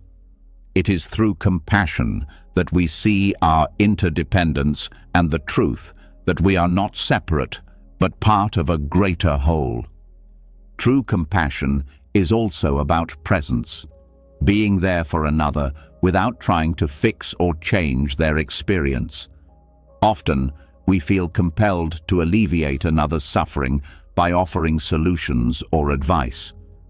But compassion doesn't require us to have the answers. It only requires us to be present, to listen, and to offer our hearts without expectation.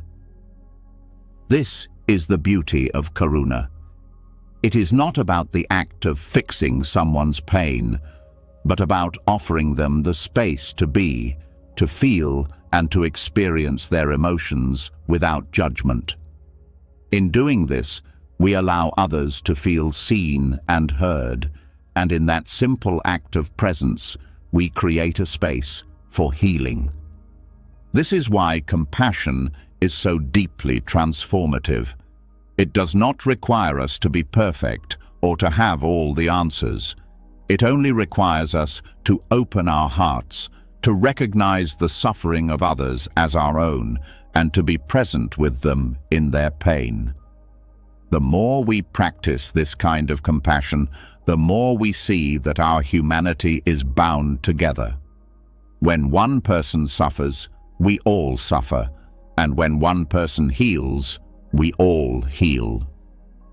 This truth is not just a philosophical idea, but a lived experience. The more we engage in compassionate action, the more we experience the unity of all beings. As we begin to practice compassion, we start to shift our perspective on our own suffering as well. No longer do we see it as something that separates us from others, but as something that connects us to them. Our pain becomes a doorway to understanding, a way to bridge the gap between ourselves and others. When we allow ourselves to feel compassion for others, we also open ourselves up to receive compassion from others, from the world, and from ourselves. This exchange of compassion is not depleting, but enriching. It is a cycle of love and healing that nourishes us all. In the end, compassion is not about sacrifice, it is about recognition. It is about recognizing that we are not separate from one another, and that in helping another, we are also helping ourselves. When we dissolve the illusion of separateness, we see that compassion is the natural expression of our interconnectedness. It is not something we have to work for or strive to do. It is simply who we are, waiting to be expressed. Through compassion, we return to the truth of our being, and in doing so, we experience the wholeness that we have always sought.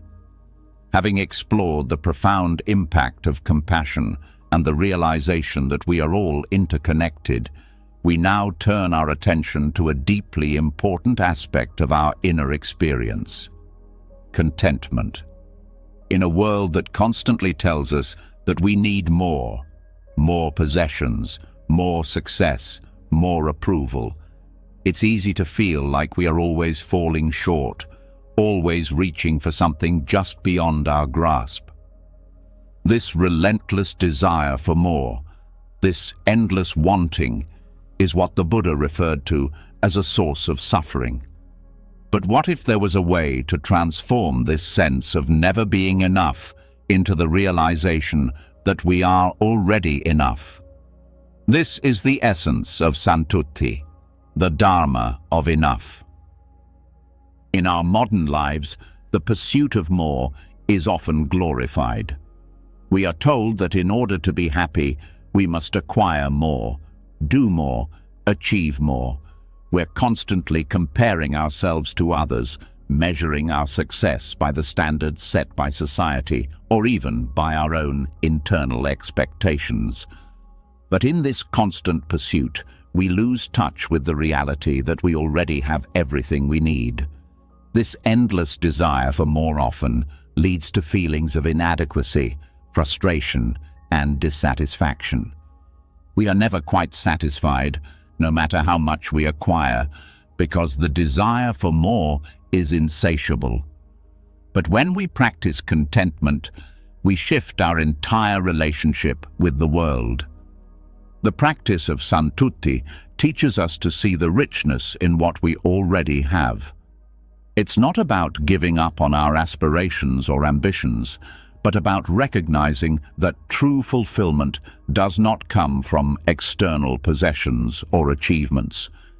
Instead, it comes from cultivating an internal sense of peace, of knowing that we are already complete, exactly as we are.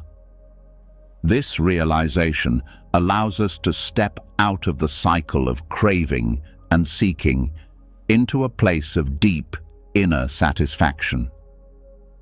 The simple act of being content with what we have, rather than constantly chasing after something more, opens up a profound sense of freedom. In the context of modern life, the disease of endless wanting can feel overwhelming. Everywhere we look, we are bombarded with messages that we need more. More things, more experiences, more success. Social media amplifies this feeling as we compare ourselves to the carefully curated lives of others.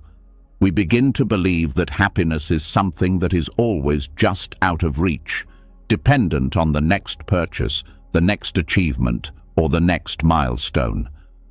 But the teachings of Santutti show us that this constant yearning only keeps us trapped in a cycle of dissatisfaction.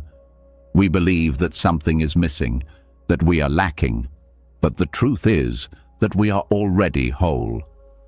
The practice of contentment doesn't ask us to ignore our desires or abandon our ambitions. It simply asks us to shift our focus. Instead of constantly seeking external sources of fulfillment, we begin to cultivate a sense of peace with what we already have. We start to see the beauty and richness in the present moment, in the small things that we often overlook. Whether it's the warmth of a cup of tea, the sound of birds outside our window, or the simple act of being with loved ones, these moments are full of abundance, if we allow ourselves to see them. Contentment arises from this simple recognition that life, in its current form, is already enough. When we embrace the Dharma of enough, we begin to see that we are not defined by what we own, what we achieve, or how others perceive us. We are already whole, and everything we need to live a meaningful and fulfilling life is available to us in this very moment. Contentment does not mean complacency or a lack of ambition. It means understanding that fulfillment comes from within. We begin to see that we don't need to constantly reach for something else in order to be happy. Happiness arises from being present with what is and recognizing that we have everything we need right now. The true power of Santutti lies in its ability to break the cycle of craving. When we cultivate contentment, we stop seeing life as a series of unmet needs, and instead begin to experience it as a rich and abundant offering. This shift in perspective transforms our relationship with the world. No longer are we chasing after things to fill a void. Instead, we are fully present with what we have, appreciating it deeply and finding joy in the moment. In this way, contentment becomes a source of peace because it is not dependent on anything outside of us. It is a recognition that everything we need is already within reach. The practice of Santutti also teaches us to let go of the constant comparison that drives our desires. In a world that constantly encourages us to compare ourselves to others, it is easy to believe that we are falling short, that we need more to be complete. But when we practice contentment, we release the need to compare our lives to anyone else's. We stop measuring our worth by the standards set by others and instead begin to find our value in our own hearts. This shift frees us from the constant pressure to achieve or possess more. We realize that our worth is not determined by external accomplishments. Instead, it comes from the simple fact that we are alive, that we are whole, and that we are enough. As we deepen our practice of contentment, we find that it also leads to greater generosity. When we feel that we are already enough, we no longer feel the need to hoard or cling to what we have. We are more willing to share, to give, and to help others because we recognize that there is no lack. We are not limited by what we have or don't have. The more we embrace the Dharma of enough, the more we realize that true abundance comes from giving, not accumulating. This realization allows us to experience the joy of sharing and contributing, knowing that by giving, we enrich our own lives. At the heart of the Dharma of enough is the practice of gratitude. The more we cultivate contentment, the more we begin to appreciate what we already have. We stop focusing on what is missing and begin to focus on what is present in our lives. This shift in focus changes everything. We begin to see the abundance around us, in our relationships, in the simple acts of daily life, and in the world itself. Gratitude grows from the recognition that we are surrounded by more than enough. It is the recognition that we are enough, just as we are. In this way, practicing contentment is a radical shift from the culture of endless wanting that surrounds us. It is a shift from believing that we need more to be happy to realizing that we already have everything we need. Santutti is not about giving up our desires or goals, but about recognizing that true fulfillment is found within. It is about stepping out of the cycle of craving and into a life of peace, presence, and abundance. By embracing the Dharma of enough, we free ourselves from the endless pursuit of more, and we discover the true richness of life that is available to us in every moment. When we begin to live from a place of contentment, we experience the world differently. We stop chasing after things that will never satisfy us, and instead, we begin to see the profound beauty in what we already have. We realize that we are not lacking anything, and in this realization, we discover a deep sense of peace and satisfaction that doesn't depend on anything external. In the Dharma of enough, we come home to ourselves, to the truth that we are already whole and that nothing is missing. Having explored the transformative power of contentment and the realization that we are enough just as we are, we now arrive at an understanding that bridges the gap between our material needs and our deeper sense of inner peace. Detachment, often misunderstood as renunciation or withdrawal, holds a key insight that allows us to live fully in the world without being bound by it. The Buddhist concept of upekkha, equanimity or detachment, invites us to step into a space where having and being no longer conflict. Instead, we learn to experience material sufficiency and existential peace as interconnected, not separate. This delicate balance allows us to live with grace, contentment, and freedom. In our modern world, we are constantly bombarded by messages that equate happiness with accumulation. We are told that success, status, and possessions are signs of fulfillment. But the more we acquire, the more we realize that these things often fail to deliver lasting peace. The pursuit of more leaves us in a state of endless striving, never quite content with what we have. On the other hand, there's also a growing awareness that detachment doesn't mean rejecting material things, but rather releasing the need to define ourselves by them. The middle path, guided by the teachings of Upekkha, shows us how to cultivate a sense of peace that isn't dependent on what we own or achieve. The space between having and being represents the liberation from the illusion that external things define us. We live in a society where the accumulation of wealth, success, or possessions is often seen as a mark of personal worth.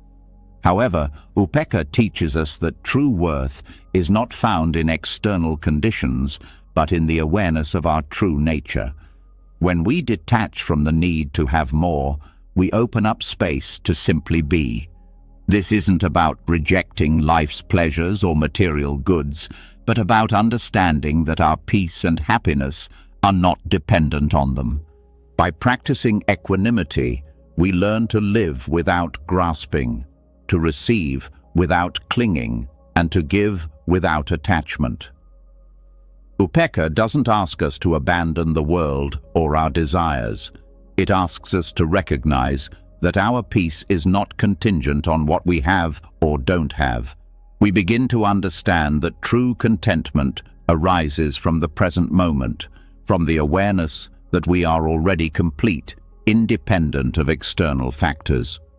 This shift in perspective allows us to experience the world fully without being swept away by the waves of desire or the fear of losing what we have. The space between having and being is a place where we recognize that material sufficiency and inner peace coexist. It is not a contradiction, but rather a reconciliation of two aspects of our human experience. While material needs must be met for survival, they do not define our happiness or sense of self-worth. Upekkha allows us to live in the world without being attached to it, to engage with life without being consumed by it. It invites us to see that the true source of fulfillment is not in possessing things, but in understanding that we are already complete. This insight is not about rejecting wealth or success. It's about understanding that these things, while necessary, are not the measure of our lives. When we attach our identity to what we have, we become vulnerable to loss.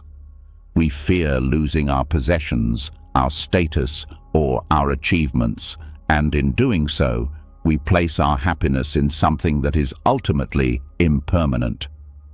However, when we cultivate detachment, we begin to experience the freedom of not being defined by external circumstances.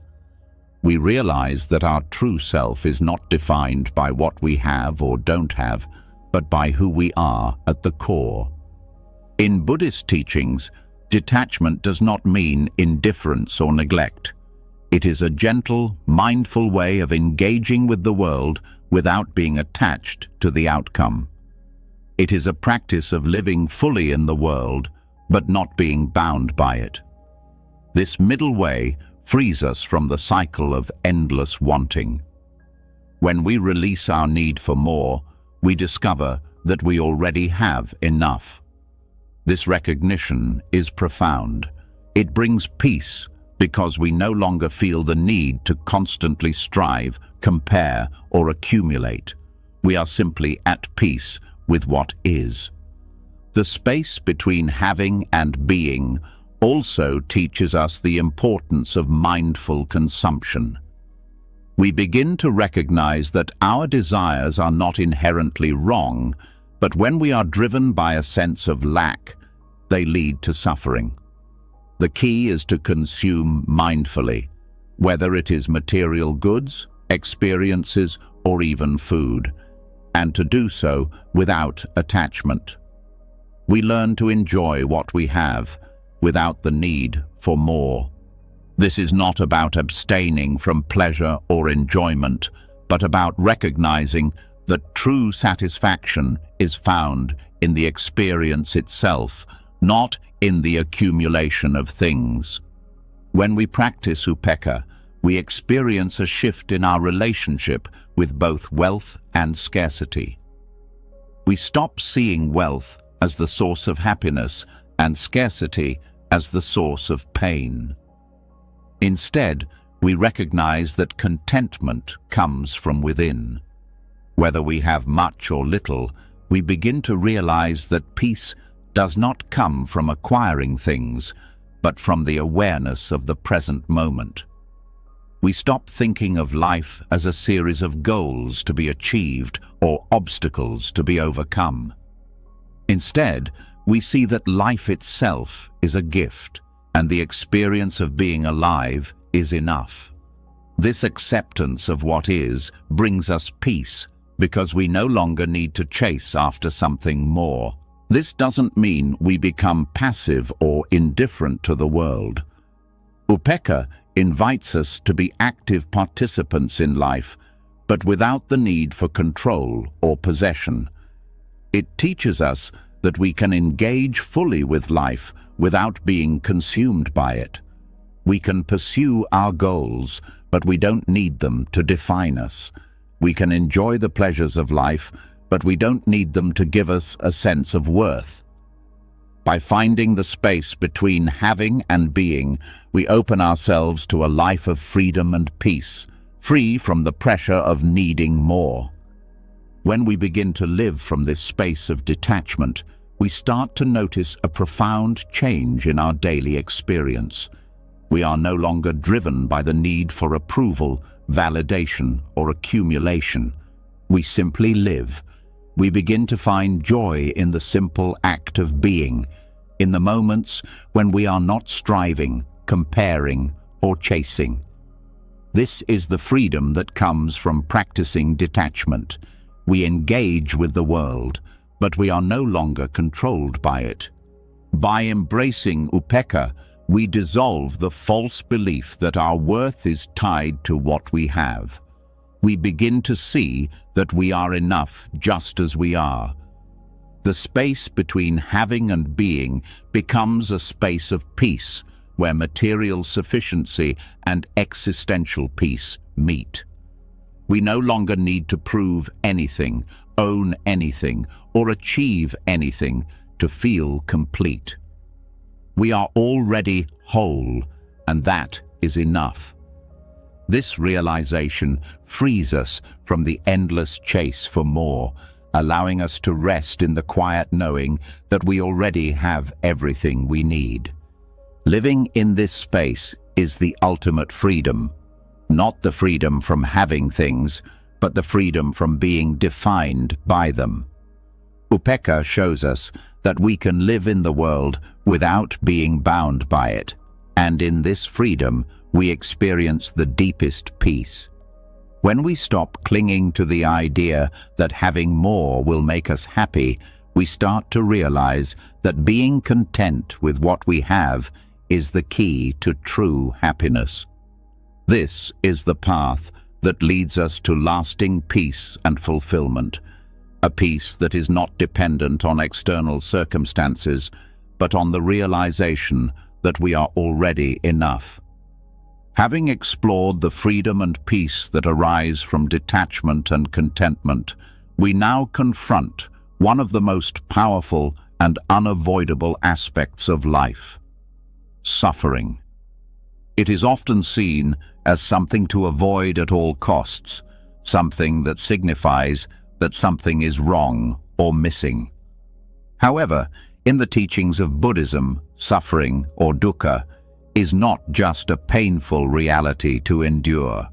It holds within it a profound wisdom that can lead us to a deeper understanding of life, of ourselves, and of the world around us. The more we learn to face suffering directly, without resistance, the more we realize that it is not something to fear or escape from, but a luminous doorway pointing us toward a deeper truth, that the feeling of lack or incompleteness we experience is an illusion, and that what we have been seeking has always been within us. Suffering is something we all experience in different forms and intensities. It may come in the form of loss, disappointment, or hardship, and it often leaves us feeling as if something essential is missing from our lives. We search desperately for solutions, for fixes, for ways to escape the pain, believing that once the pain is gone, we will find peace. But in reality, it is dukkha itself, suffering, that offers us a pathway to that peace. The key lies in how we approach suffering. Instead of trying to avoid or numb it, we can learn to see it as a messenger, pointing us directly to the misunderstandings and attachments that cause us to feel incomplete. Suffering, in the Buddhist sense, is not an anomaly or something to be fixed. It is a natural part of life, woven into the fabric of our human experience. The Buddha's teachings tell us that suffering arises from our attachment to things as permanent when, in fact, everything is impermanent. We attach ourselves to people, situations, possessions, and identities, believing they will bring us lasting happiness or fulfillment. But as life continuously changes, these attachments inevitably bring us pain, because what we cling to is not permanent. When we experience loss, disappointment, or fear, we feel as though something essential has been taken from us, but what we fail to see is that the illusion of permanence is what causes our suffering. The Buddha's insight into suffering shows us that there is a wisdom hidden within it. If we approach suffering with mindfulness and awareness, we begin to see that it is pointing us towards the very attachments and beliefs that create our sense of lack. We are not lacking anything. It is simply our misunderstanding of impermanence that causes us to feel incomplete. We suffer because we believe that something is missing, that we need to change something about our circumstances, our relationships, or even ourselves in order to be happy. But suffering, when understood, can reveal to us that we are already whole, and it is only through our attachments and desires that we feel incomplete. One of the deepest teachings about suffering is that it teaches us to let go of our attachments to outcomes. Life is unpredictable and uncontrollable, and no matter how hard we try to control our circumstances or the people around us, we cannot make life conform to our desires. Suffering is a natural consequence of our attempt to control the uncontrollable. When we learn to let go of this need for control, we begin to experience life as it is, without the pressure of trying to shape it into something that fits our expectations. The wisdom of suffering lies in recognizing that our suffering is often a product of wanting things to be different than they are, of desiring a version of reality that doesn't match what is happening in the present moment. When we look deeply into the root of our suffering, we begin to uncover the truth of impermanence. Our pain often comes from clinging to the idea that certain things should remain the same, that relationships, possessions, or even our own identity should not change. But change is the only constant in life. When we stop resisting change and start embracing the natural flow of life, we realize that suffering is no longer something we need to fear or avoid. It becomes a tool for awakening, a reminder that we are connected to the ever-changing nature of existence. In the face of suffering, the practice of mindfulness becomes essential. We often react to pain with aversion, trying to push it away or numb ourselves from it. But mindfulness teaches us to approach suffering with an open heart, to observe it without judgment, and to learn from it. Instead of running away from discomfort, we can sit with it, feel it, and allow it to teach us. The more we can approach suffering with awareness, the more we begin to see that it is not an obstacle to peace, but a pathway to it. By facing suffering directly, without resistance, we allow ourselves to transform it into an opportunity for growth and insight. The wisdom of suffering also teaches us about the nature of craving and attachment. Our desires, when unchecked, often lead to suffering. We crave experiences, people, possessions, or status, believing that once we attain them, we will be happy. But once we get what we want, we quickly find that the satisfaction is fleeting and the cycle begins again. Suffering reveals to us that craving is the root of our dissatisfaction, because it always leads to the next craving, the next desire. True peace comes when we let go of the need to constantly seek and instead rest in the present moment, accepting things as they are. When we understand that suffering is rooted in craving and attachment, we can begin to dissolve the illusion of lack that drives these desires. We begin to see that what we are seeking externally is already within us. We do not need more to feel whole. Our cravings arise from the belief that we are not complete, that something is missing. But the truth is that nothing is missing. Our true nature is already complete. Suffering, when fully understood, teaches us that the search for more is a cycle that never ends. We are invited to stop searching, stop craving, and begin to rest in the present moment where peace and fulfillment are already available. Finally, suffering shows us the interconnectedness of all beings. When we suffer, we often feel isolated, as though our pain is unique or separate from the world around us. But the more we look into our suffering, the more we realize that it is part of the shared human experience. Our pain is not separate from others, it connects us to them.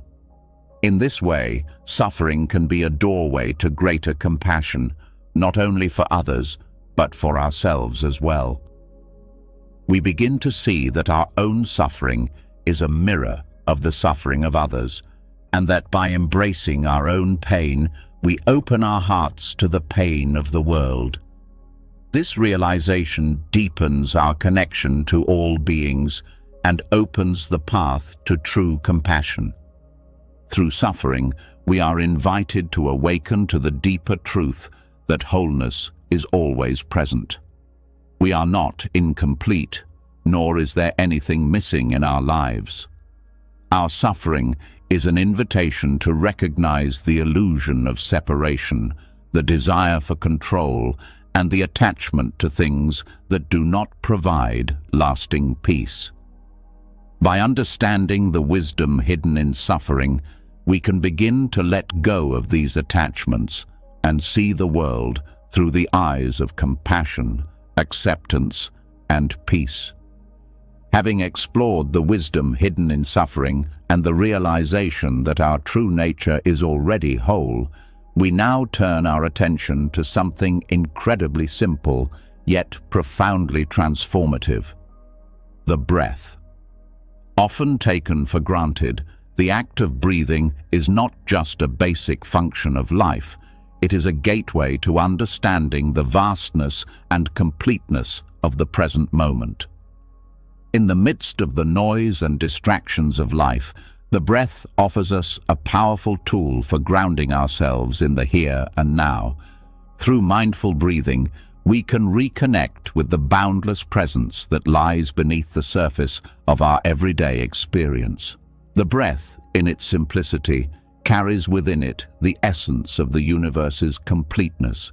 It is a microcosm of the infinite, revealing that everything we seek is already within us, waiting to be discovered. Mindful breathing is often seen as a practice for calming the mind, but its potential extends far beyond just relaxation. By paying attention to the breath, we begin to notice how it reflects the rhythms of life itself, constantly flowing, never stagnant, always in motion, yet perfectly balanced. Just as the breath moves in and out, so too does life move with its own natural ebb and flow.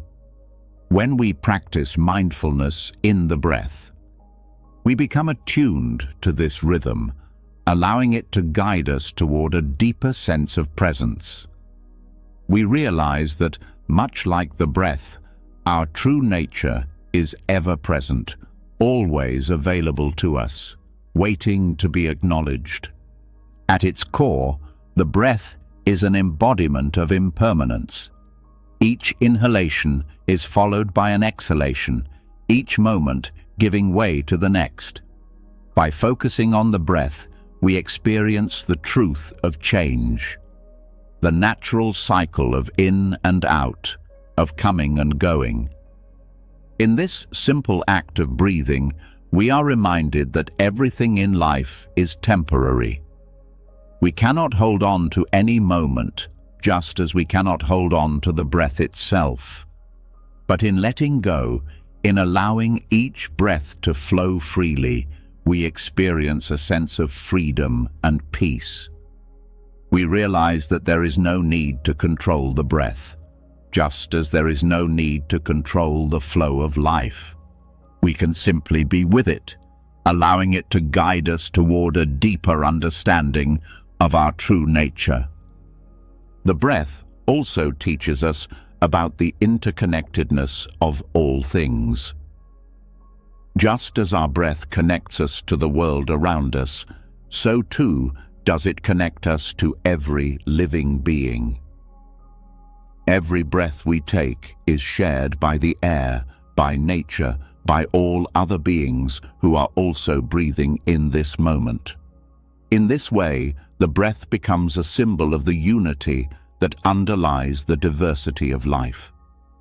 It is a reminder that though we may appear separate, we are all part of the same vast, interconnected web of existence. By focusing on the breath, we are invited to recognize this unity and to feel a deep sense of belonging, not only to ourselves, but to the world and to all beings. Through mindful breathing, we begin to experience the present moment in its fullness. We stop worrying about the future or regretting the past, and instead, we come back to the simplicity of being. The breath is always with us, always in the present, offering us a direct experience of the now. When we breathe mindfully, we are not trying to escape from our thoughts or feelings. We are simply bringing our attention to the present moment, to the here and now, where peace and completeness reside. In this state of awareness, we realize that everything we need is already within us, and that we are enough as we are. This connection to the present moment through the breath also brings us closer to stillness. The more we focus on our breath, the more we begin to experience the quiet space that exists between each inhale and exhale. This space is a reminder that beneath the constant flow of thoughts and emotions, there is a deeper level of stillness, a quiet presence that is always available to us. The breath, in its simple rhythm, becomes a bridge to this stillness, guiding us toward a sense of peace that is not dependent on external circumstances. By returning to the breath, we can access this inner stillness at any time, and in doing so, we reconnect with the completeness that we have always sought. The infinite nature of the breath lies in its capacity to connect us to something greater than ourselves. Each breath is both an individual act and a part of the collective, a link in the endless chain of life. The breath reminds us that life itself is infinite, that we are part of something much larger than our personal concerns, much greater than our individual stories. Just as we are born and eventually die, the breath flows continuously, symbolizing the continuity of life. In this way, each breath becomes a doorway to the infinite, a microcosm of the vast, ever-changing universe. When we breathe mindfully, we are reminded that we are not separate from this flow, but part of it. The breath is a reminder that we are part of the whole.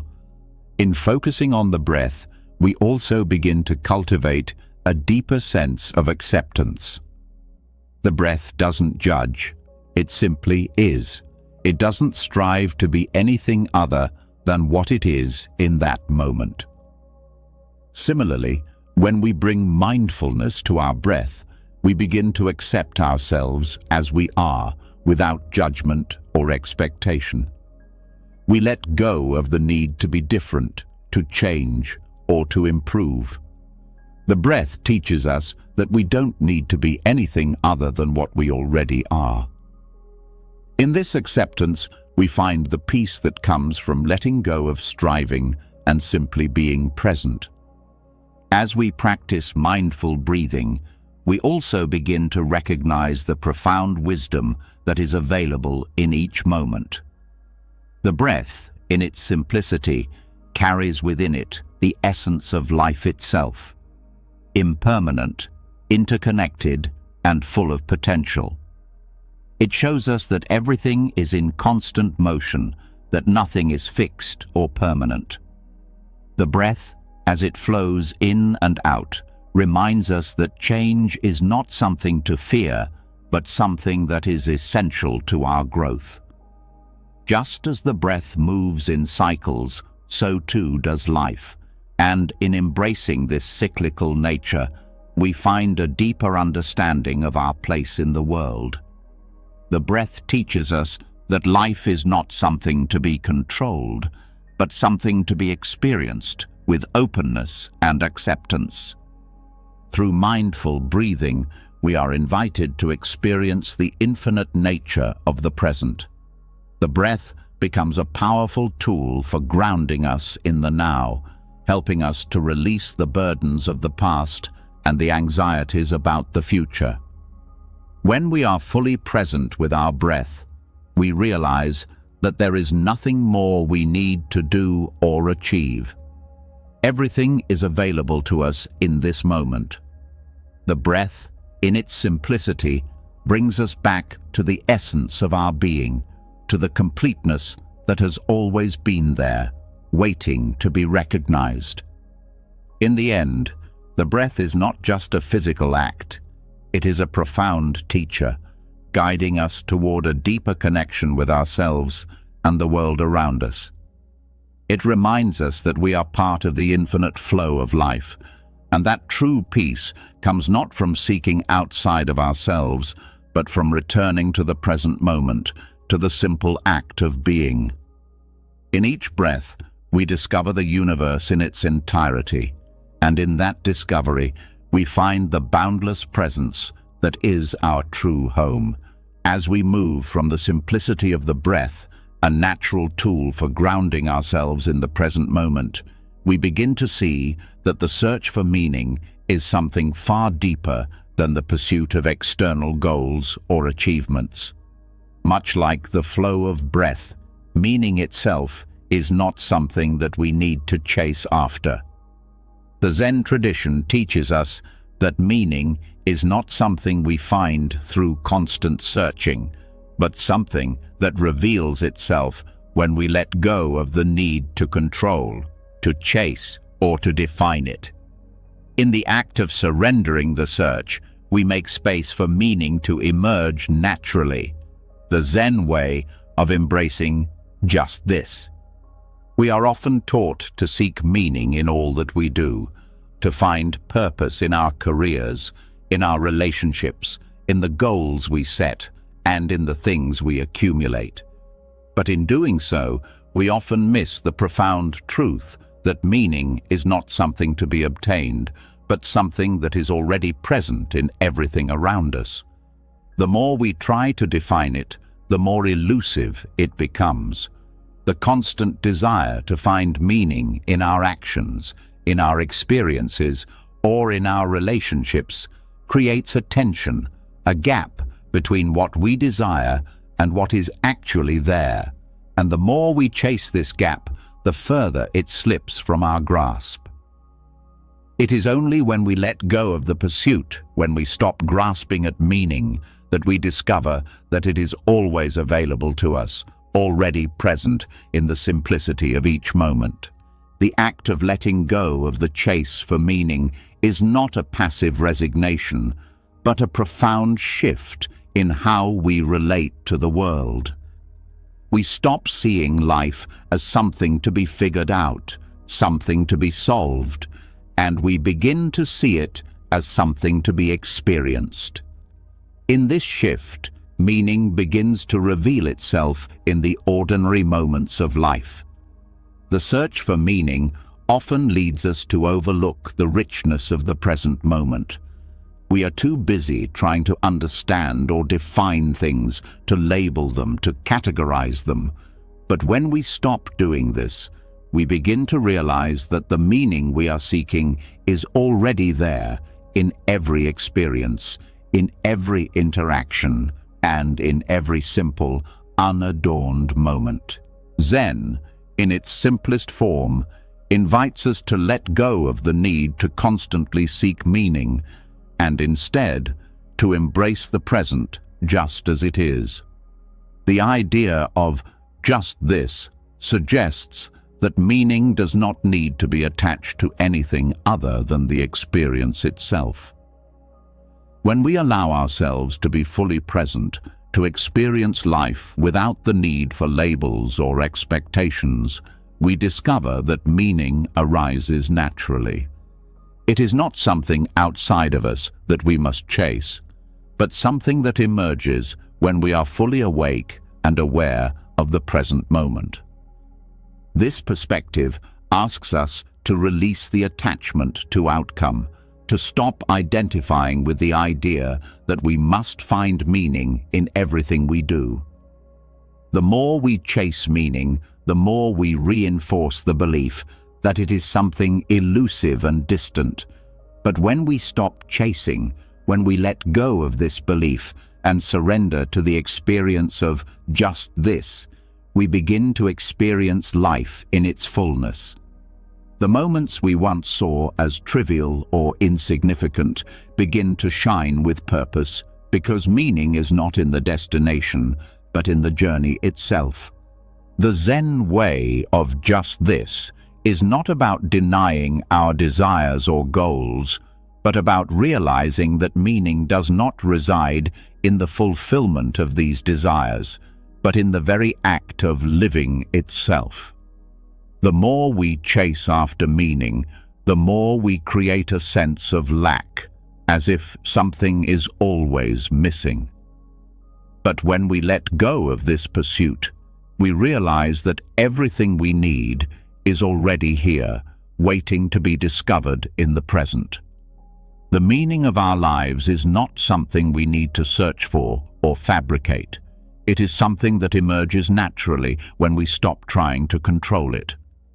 This doesn't mean that we stop seeking or growing, but that we shift our focus from trying to find meaning in external sources to allowing it to reveal itself in our everyday experiences. By letting go of the chase, we open ourselves up to a deeper connection with the world around us. We become more attuned to the subtle beauty in everything, from the quiet rhythm of our breath to the feel of the earth beneath our feet. In the simplest moments, we find meaning not in what we achieve, but in the simple act of being. We realize that life's meaning is not something we find outside of us, but something that unfolds within us as we fully experience the present. The key to unlocking this understanding is surrender, not in a way that diminishes our engagement with life, but in a way that allows us to stop resisting it. Surrendering the search for meaning doesn't mean giving up our goals or aspirations, but it means letting go of the idea that meaning is something to be found in a particular outcome. It is about recognizing that meaning flows from the experience of living, not from our grasping after external markers of success or fulfillment. When we let go of the need to define meaning, we start to realize that life itself is the teacher. Every moment is an opportunity to experience the depth of meaning that is already here. We begin to see that every interaction, every challenge, every small act holds its own significance, not because of some grand purpose, but because it is part of the flow of life. The search for meaning falls away, and in its place, we find a profound sense of peace that comes from living fully in the present, from allowing life to simply be what it is. In this process, we also let go of the need to label or judge our experiences. We stop measuring our lives against an ideal, against a vision of what we think it should be.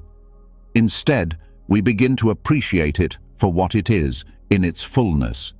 We experience the beauty of life as it unfolds, moment by moment, without the need for it to be any different. The Zen teaching of just this asks us to accept each moment without judgment, to experience it fully, without the filter of our preconceptions or expectations. This acceptance of what is, without trying to change it or define it, opens the door to a deeper understanding of the meaning of our lives. The practice of letting go of the search for meaning also invites us to embrace uncertainty. So much of our suffering comes from the desire to know, to understand, to have everything figured out. But life is full of unknowns, full of moments that don't fit into neat explanations or definitions. When we stop trying to make sense of everything, we open ourselves to the possibility of simply being with the uncertainty, with the not knowing. It is in this space of not knowing, of not needing to have everything figured out, that we experience the most profound sense of meaning. In the surrender of the chase, we find freedom. This approach to life does not lead to passivity. It does not mean that we stop caring or stop working toward our goals. It means that we stop attaching our happiness to a future outcome, to an idealized version of what we think life should be. Instead, we engage with life fully, without the pressure to find meaning in every action, and instead, we allow meaning to emerge in the simplest, most unexpected places. We start to see that life itself, as it is full of meaning. We just need to be present enough to notice it. In the end, the Zen practice of just this teaches us to let go of the constant search for meaning and to embrace life as it is. The pursuit of meaning can often feel like a never-ending chase, but in the surrender of that chase, we find that life's meaning is revealed to us in the most ordinary moments, in the simple act of being present. When we stop searching for meaning, we realize that it was always here, woven into the very fabric of our existence. Meaning is not something to be found, but something to be experienced, and in this experience we find peace. As we've come to understand, the search for meaning is often a chase that only leads us further away from the truth. The more we strive for something outside ourselves, the more elusive the peace we seek becomes. But what if the journey itself, the very act of walking, holds within it everything we need to discover? The inner pilgrimage invites us to explore the truth that we don't need to go anywhere to find what we are searching for. The destination has always been here, in the present moment, within ourselves. In Buddhism, pilgrimage is traditionally seen as a journey to sacred places, a physical act of traveling in search of enlightenment or spiritual understanding.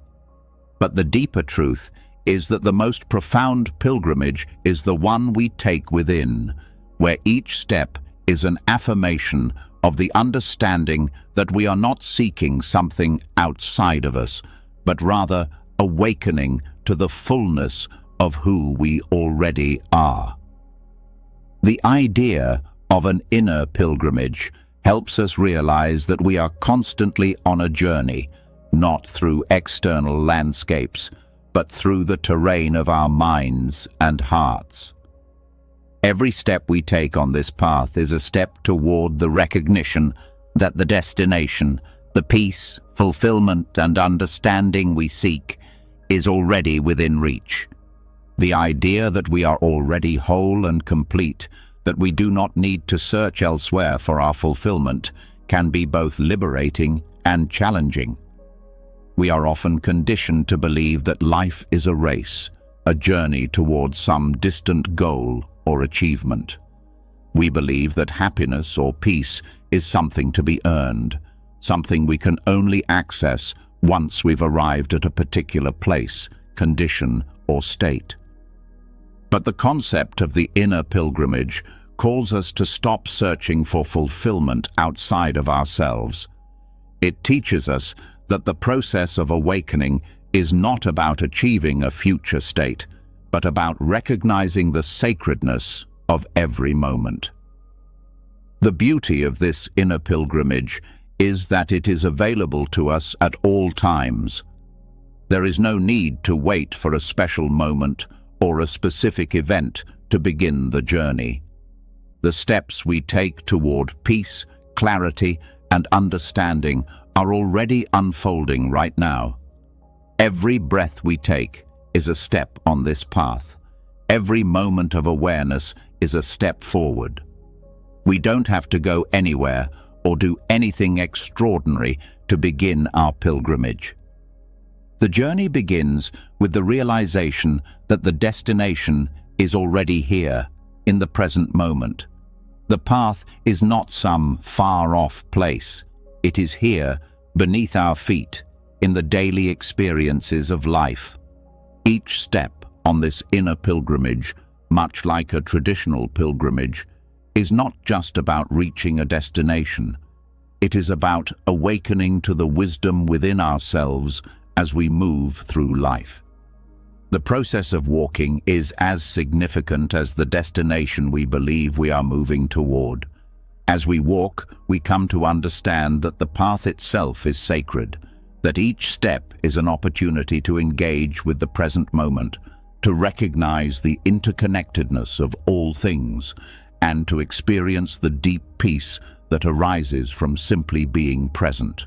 This inner journey also invites us to release the need for certainty and control. We often walk through life with the belief that we must know exactly where we are going and how to get there. This desire for certainty can keep us trapped in the idea that we are incomplete, that we must achieve something more before we can feel at peace. But the inner pilgrimage teaches us that the journey is the goal. We don't need to have all the answers.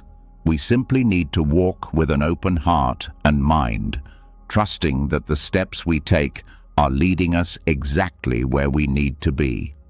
Each moment on the path is a chance to embrace uncertainty and let go of the need for control, allowing us to experience the fullness of life as it is. In the tradition of Buddhist pilgrimage, the goal is not necessarily to reach a specific place, but to transform our way of seeing the world. Pilgrims walk with the understanding that the physical journey mirrors a deeper, spiritual journey within. Similarly, our inner pilgrimage is not about reaching a destination, but about becoming more present with each step, with each breath, and with each moment. The destination is already here, in the recognition that we are already whole, that we do not need to seek anything outside of ourselves to find peace or meaning. This realization frees us from the pressure to constantly strive for more, to chase after the next goal, or to achieve some future state of being. The path of the inner pilgrimage invites us to release the notion of arrival, the belief that we need to reach a particular place to be fulfilled. When we stop measuring our lives by external achievements or milestones, we begin to realize that peace and contentment are not destinations, but the natural result of living with awareness and presence in the moment. The more we walk this path, the more we recognize that everything we need is already here. As we engage in this inner pilgrimage, we start to see that the world around us is as sacred as the places we visit on a traditional pilgrimage. Every moment becomes an opportunity for insight, growth, and awakening. The mundane, everyday tasks of life, walking, eating, breathing, even sitting quietly, become part of the sacred journey.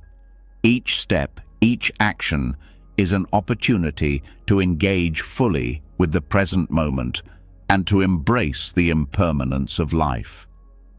The more we engage with the world in this way, the more we begin to understand that there is no separation between the sacred and the ordinary.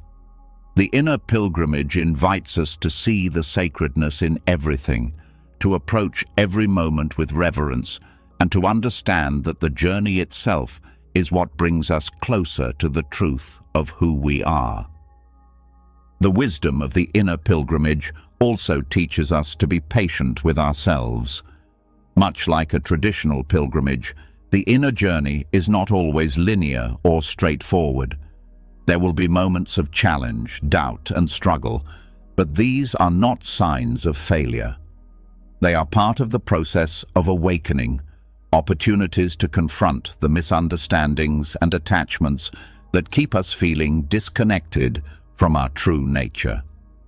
The path is full of ups and downs, twists and turns, but each step is a part of the journey, and each moment holds the potential for learning and growth. This patience allows us to release the need for instant gratification. We live in a world that often encourages us to seek immediate results, but the path of the inner pilgrimage teaches us that true wisdom and understanding take time.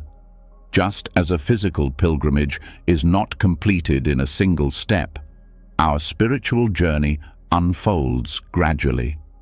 Each step we take, whether forward or backward, is part of a larger, more meaningful process. This understanding allows us to be kinder and more compassionate with ourselves, to trust in the unfolding of our path, and to recognize that the journey itself is the reward. The inner pilgrimage also invites us to engage with the world from a place of humility. The more we walk this path, the more we realize how much we do not know. We come to understand that we are not separate from the world, but deeply interconnected with all beings. This recognition of our interconnectedness fosters a sense of compassion for ourselves and others, as we begin to see that we are all on our own inner pilgrimages, each with our own struggles, insights, and moments of clarity. Ultimately, the inner pilgrimage shows us that the destination has always been here. We do not need to search for it outside of ourselves. We do not need to go anywhere to find peace or understanding. The more we walk, the more we realize that the path is the destination. It is in each step that we uncover the truth of our own completeness. The inner pilgrimage is not about achieving something, but about embracing the present moment with full awareness. When we do this, we come to understand that the journey itself is the fulfillment, and the destination has always been within us. As we continue our journey inward, we have already uncovered that the search for meaning and fulfillment often traps us in a cycle of craving, constantly chasing after something we believe will bring us completion. But what if the very act of waiting for something to happen, for the future to bring us the satisfaction or peace we seek, is where the illusion lies? The truth is that we often live as though our happiness and sense of peace are somewhere ahead of us in some future moment. But the deeper wisdom of Buddhism teaches us that the freedom we seek is not something to be found in the future, but in the acceptance of the present moment. This brings us to the insight of impermanence, or anicca, which teaches us that the passage of time is not something to fear or resist, but something to embrace.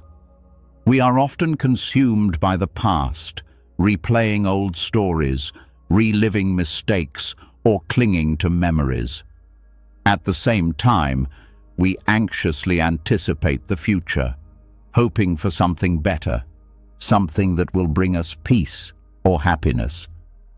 We live in a state of constant waiting, always feeling like we'll be happier when we achieve something, when we arrive at a certain point in our lives, or when things finally settle. But the teaching of impermanence reveals that there is no arrival, no fixed point where we can finally claim completion. The future is always a moment away, and the past is already gone. We are left with the present, the only moment where life is truly happening. Understanding impermanence allows us to see the truth of the present. The more we cling to the idea of what could be or what has been, the more we miss the reality of what is right in front of us. The past and future are both constructs of the mind, projections that distract us from the only time that truly exists, this moment. When we fully realize the transient nature of everything, thoughts, emotions, experiences, and even our own bodies, we begin to understand that waiting for something in the future to complete us only keeps us stuck in the illusion of lack. Anicca, or impermanence, teaches us that everything is in a constant state of flux. No experience, no feeling, no material possession, no relationship is permanent. They come and go, and when we let go of our attachment to permanence, we experience the freedom of the present. The more we grasp onto the future or the past, the more we bind ourselves to the idea that we need something outside of this moment to be complete. But as we practice embracing impermanence, we begin to see that the present moment holds the key to everything we seek. Time disappears when we stop projecting ourselves into the future and start living in the now. The freedom beyond past and future is not found in escaping the present, but in fully engaging with it. The more we stop waiting for the future to bring us something we think we need, the more we realize that we are already whole. There is nothing to wait for because everything we need is available to us right now. The illusion of time disappears when we stop believing that we need time to achieve something or become something. Time, in its truest sense, is just another layer of the mind. When we drop the idea of a linear timeline and step into the present moment, we experience the timelessness of existence. When we free ourselves from the belief that our peace or happiness lies in the future, we stop waiting for completion. This waiting keeps us from truly experiencing the present. We often think that once we have the job, the relationship, the recognition, or the achievement, then we will be happy. But by living this way, we are constantly postponing happiness. We wait for the future to bring us something, not realizing that the future is simply an extension of the present. The only time we can be truly alive is now. The more we accept impermanence, the more we realize that there is no need to wait. Peace, joy, and completeness are available in the present moment. And when we learn to embrace this, we free ourselves from the cycle of longing and disappointment. Living in the present, without constantly looking to the future or clinging to the past, is not about giving up on our goals or aspirations. It is about realizing that our true fulfillment does not lie in the attainment of these goals. Instead, we can pursue our goals with a sense of peace and freedom, knowing that we do not need to achieve them to feel complete. When we let go of the need for a particular outcome, we allow life to unfold as it is meant to. We stop forcing the future and instead flow with the present, accepting the natural unfolding of life with gratitude and trust. This understanding of impermanence gives us a deeper sense of freedom because we are no longer chained to the idea that we need time to fix ourselves or our lives. We stop looking for the right moment, the right circumstance, or the right achievement to make us feel whole. The moment of peace is always available. We realize that time is not a linear path, but an unfolding process that we experience as part of a larger, interconnected whole. This realization helps us see that our happiness and peace are not conditional on time or the future. They are available right now in the present moment, where time has no hold over us. To live without the attachment to past and future is to experience the world in its fullest, most alive state. We begin to see that everything is in constant motion, and in that motion, we can find peace. Time may continue to move forward, but the essence of life itself is timeless. The more we understand this, the more we begin to experience the freedom that comes from letting go of the need to control time, to wait for things to happen, or to cling to the past. Anika teaches us that life is a flow, not a destination. Everything we experience, good or bad, pleasant or painful, is in constant flux, and so are we. We are not the same as we were yesterday, nor will we be the same tomorrow. This recognition allows us to live without resistance, without the pressure to control or define our experience. We embrace the changing nature of life, seeing that the flow itself is perfect just as it is. There is no need for anything to be fixed or permanent. The beauty of life is found in its impermanence, in the moment-to-moment unfolding. By letting go of the idea that the future holds our salvation or that the past has defined us, we realize that this moment is enough. There is no need to wait for something else to complete us. We are already complete. Time, with all its illusions of the past and future, fades away when we realize that we have always been in the present. We were never waiting for something to happen. The peace we seek has always been within our reach, and it is only by embracing impermanence that we can experience it fully. When we release the burden of time and its grasp on our lives, we discover that life, in its simplest form, is already perfect. We no longer need to wait for the right time, the right achievement, or the right circumstance. The present moment is the ultimate source of peace, and in this moment, we find that time no longer controls us. It simply flows, and in that flow, we live fully, completely, and without the need for completion. As we've seen, the concept of time and our attachment to it often keeps us in a cycle of striving, always believing that peace, fulfillment, or happiness lies somewhere ahead of us.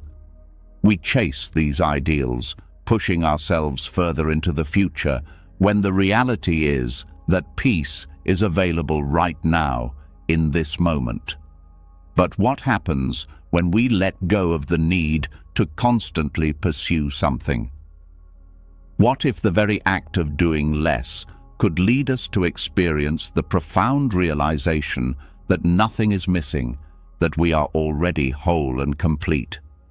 This brings us to a powerful concept in Buddhist practice: Wu Wei, or effortless action. In a world that celebrates constant activity, achievement, and striving, Wu Wei offers a radical shift in perspective. It's not about doing less out of laziness or avoiding responsibility, but about doing less in the sense of aligning with the natural flow of life. The wisdom of Wu Wei teaches us that much of the struggle we face is unnecessary.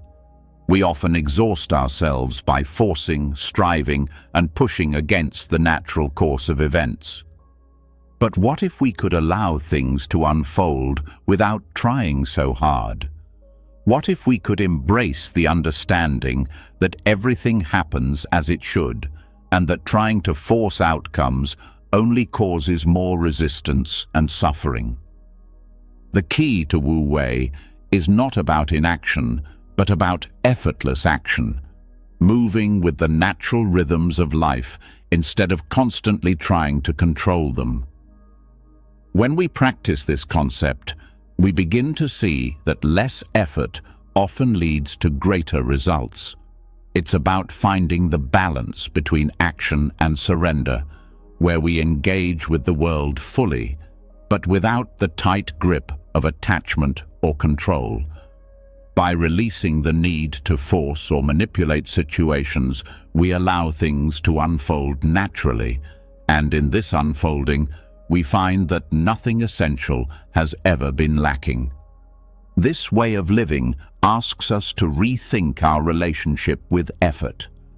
In a society that measures success by how much we produce or how hard we work, it can be difficult to embrace the idea that less is more. We are taught to strive constantly, to push ourselves to do more, achieve more, and be more. However, Wu Wei invites us to step back and recognize the wisdom of non-striving. It's a reminder that we don't need to force things to happen in order to be successful or fulfilled. By relaxing into the flow of life, we find that what we need is already within us and around us. The practice of Wu Wei in Buddhist teachings helps us understand that the struggle to attain something is often rooted in the belief that we are incomplete. We chase after goals, possessions, relationships, and experiences, thinking that these will fill the void we feel inside. But in the act of striving, we ignore the truth that the completeness we seek is already here.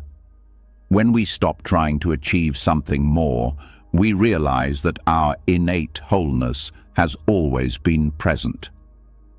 The act of striving often keeps us separate from our own fulfillment, because it reinforces the idea that we need to become something else.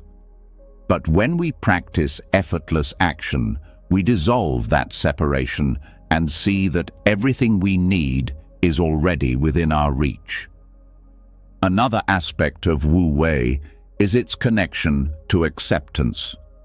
We often spend much of our time wishing things were different, trying to change circumstances, people, or ourselves to fit some ideal. This creates a constant sense of dissatisfaction, but Wu Wei teaches us to accept things as they are, to act in harmony with what is happening in the moment, instead of trying to force it to be something else. Acceptance does not mean passivity. It means engaging with life in a way that flows naturally, responding to the moment with grace and wisdom. When we accept things as they are, we find that the tension and resistance that often accompany our striving begin to dissolve. The principle of effortless action invites us to act with clarity and purpose, without the cloud of anxiety or the pressure of expectation. Often, we struggle because we overthink or worry about the outcome of our actions. This kind of overthinking creates mental blocks that prevent us from acting in the most effective way. But when we approach life with simplicity and mindfulness, we make space for clarity to emerge naturally. The more we let go of the need to control every detail, the more we begin to trust the flow of life and the decisions we make. When we act with presence, without the burden of expectation, we find that our actions are more aligned with the natural order of things. In the practice of Wu Wei, we also come to understand the role of patience. In our modern world, we are often taught to expect immediate results. We are conditioned to believe that success and fulfillment are something we need to achieve quickly or through intense effort. But effortless action teaches us that good things come in their own time. Patience is not about waiting passively, but about trusting the process, knowing that life unfolds at its own pace. The practice of patience helps us to remain steady, grounded, and clear-headed, rather than rushing into actions or decisions driven by impatience or anxiety. This approach to life also brings us closer to a sense of freedom. We often think that we must force things to happen, that we must push ourselves to succeed. But Wu Wei reveals the profound freedom that comes from letting go of attachment to specific outcomes. When we stop struggling against life, we stop feeling trapped by our own desires and expectations. We begin to experience life with more ease and fluidity, recognizing that everything is constantly changing and that we do not need to cling to anything in order to feel secure. This freedom from attachment creates space for true joy, the kind that doesn't depend on any external circumstance, but arises naturally from the simple act of being present. The more we practice Wu Wei, the more we begin to recognize the difference between productive effort and unnecessary striving. Not all action requires intense effort or force. Sometimes, the most effective way to engage with life is through a quiet, intentional presence, a presence that acts in harmony with the world around it. This kind of action is not rushed, but it is full of meaning. It allows us to act with wisdom and clarity, knowing when to engage and when to let things unfold on their own. One of the most profound teachings of Wu Wei is that doing less often leads to achieving more. In our pursuit of success, we often overextend ourselves, believing that if we do more, we will be more successful. But this creates burnout, frustration, and a sense of inadequacy. Wu Wei teaches us that by doing less, we actually create more space for clarity, creativity, and effectiveness. When we stop pushing and forcing, we allow our energy to be used in a way that is more aligned with our true nature. This alignment leads to more authentic and sustainable success because it is based on balance, mindfulness, and presence. The wisdom of Wu Wei ultimately reveals that nothing essential has ever been missing. The chase for more, for achievement, for validation, often stems from the belief that we are incomplete. We believe that by acquiring more or doing more, we will find fulfillment. But effortless action shows us that fulfillment is not something to be acquired or achieved. It is something that arises when we let go of the illusion that something is lacking. When we trust in the natural flow of life and act with simplicity and presence, we discover that we are already complete. The pursuit of more only keeps us trapped in the illusion of lack. The quiet revolution of non-striving reminds us that when we do less, we uncover the truth that everything we seek is already within us. By practicing Wu Wei, we stop fighting against the current of life and begin to flow with it. We let go of the need to control every outcome and trust that life will unfold in its own time. In doing so, we experience a deeper sense of peace, clarity, and fulfillment, knowing that nothing is missing. The practice of effortless action brings us back to the truth that we are whole and complete, exactly as we are.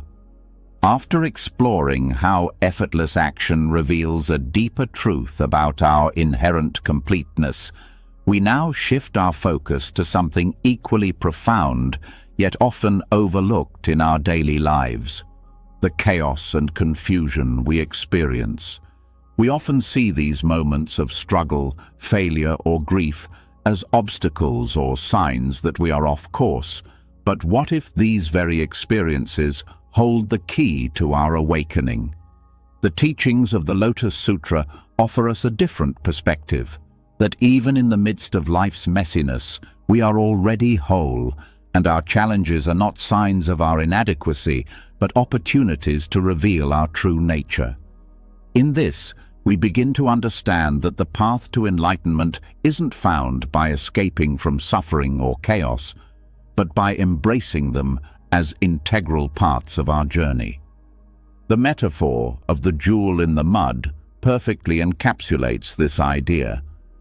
Just as a lotus flower grows from the mud, rising to the surface in all its beauty, our highest potential emerges through the very difficulties and messiness of life. Failure, grief, and confusion are not setbacks. They are the fertile ground in which our Buddha nature is planted and nurtured. The Lotus Sutra teaches us that we do not need to escape suffering, nor do we need to perfect ourselves before we can experience enlightenment. Instead, we are invited to see that even in our struggles, we are already perfect and complete, much like the lotus that blooms beautifully, even from the mud. Often, we go through life thinking that we need to get rid of all our problems, that we must somehow rise above the chaos in order to find peace or fulfillment. This belief keeps us in a perpetual state of seeking, always waiting for the right circumstances or conditions to arise before we can truly feel at peace. But the teachings of the Lotus Sutra remind us that enlightenment is not something that comes later after we have cleared away all our struggles. It is something that exists in the midst of our daily lives, right now. We don't need to escape life's difficulties to experience peace and completeness. In fact, it is through these very challenges that we come to understand our true nature, which is always perfect, even when it is hidden beneath the layers of confusion or pain. Understanding this allows us to shift our relationship with suffering. Instead of seeing it as something to be avoided or eliminated, we begin to see it as a teaching, a guide that helps us awaken to the deeper truths of existence. The Lotus Sutra teaches that Buddha nature is not something we have to earn or attain. It is something that is already present in all of us, even in our most difficult moments. When we embrace the messiness of life, we begin to see that there is no division between the sacred and the ordinary, between the perfect and the imperfect. Everything is part of the same flow of life. All of it is imbued with the potential for awakening. One of the most liberating insights that comes from this understanding is the realization that we do not need to be perfect to be complete. Our imperfections, our struggles, our failures, and our grief are all part of the same process of growth and awakening. They are not something to overcome or eliminate, but something to accept and learn from. When we stop trying to escape the messiness of life and instead embrace it, we begin to experience the peace that is always available to us. In the mud of our struggles, we find the seed of Buddha nature, ready to bloom into full realization. This shift in perspective also allows us to break free from the illusion of control. So often, we try to control the circumstances of our lives, thinking that only if we could arrange things just so, we would find peace. But the truth is that life is unpredictable and often chaotic. The more we try to control everything around us, the more we experience resistance and suffering. But when we let go of this need for control and embrace the natural flow of life, we open ourselves to the possibility of experiencing peace in even the most chaotic circumstances. The teachings of the Lotus Sutra remind us that we do not need to escape chaos to find enlightenment. Instead, we are invited to find peace within it by seeing the inherent Buddha nature in all things. When we begin to see life's challenges as opportunities for growth, we also start to recognize that there is no such thing as failure in the true sense. Failure is simply a lesson, a moment of learning, a step in the process of awakening. When we embrace this understanding, we stop seeing ourselves as broken or incomplete, and we start to see that every experience, no matter how difficult, is part of the unfolding of our true nature. This realization frees us from the need to constantly strive for an idealized version of ourselves or our lives. Instead, we can fully accept ourselves as we are, knowing that the messiness of life is just a part of the process of becoming. The Lotus Sutra teaches us that Buddha nature is present in all beings, regardless of their apparent state. This includes ourselves, with all of our imperfections, struggles, and limitations. The key to awakening is not about transcending our flaws, but about recognizing the divine essence that is already within us. Suffering is not something that takes away from our inherent perfection. It is part of the path that helps us awaken to it. When we recognize this, we stop running from our pain or trying to hide it. We begin to embrace it as part of the whole of who we are, not as a hindrance to our enlightenment, but as the very ground from which our wisdom can grow. This understanding of suffering as a teacher helps us to move beyond the idea that enlightenment is a distant goal or something that can only be achieved after we perfect ourselves. Instead, we begin to realize that enlightenment is not something to be achieved, but something to be recognized. It is already within us, and it is through our engagement with life, with all its challenges and uncertainties, that we come to see it more clearly. Each moment, each experience, no matter how difficult, is an opportunity to touch that perfection and to understand that we are never truly apart from it. In this way, the Lotus Sutra invites us to reframe our relationship with suffering. Instead of seeing it as a burden or a punishment, we begin to see it as a call to awaken, a path that leads us to a deeper understanding of ourselves and the world around us. When we accept this, we stop running from life's challenges and instead engage with them fully. We begin to see that the mud of life is where the lotus blooms, where our Buddha nature is revealed, not in spite of our struggles, but through them. The most profound realization that comes from this understanding is that we are already whole. We are not defined by our struggles, our failures, or our pain. These are simply experiences that help us realize the truth of who we are. Our journey is not one of fixing or improving ourselves, but of uncovering the perfection that is already present. When we stop seeking to escape the messiness of life and instead embrace it as part of the process, we find that the perfection we seek has always been here in the very life we are living.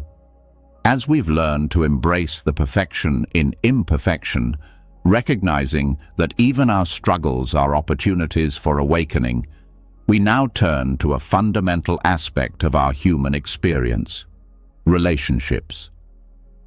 We often approach relationships with a sense of ownership, trying to control the outcome, believing that the way others behave or how they relate to us will determine our happiness.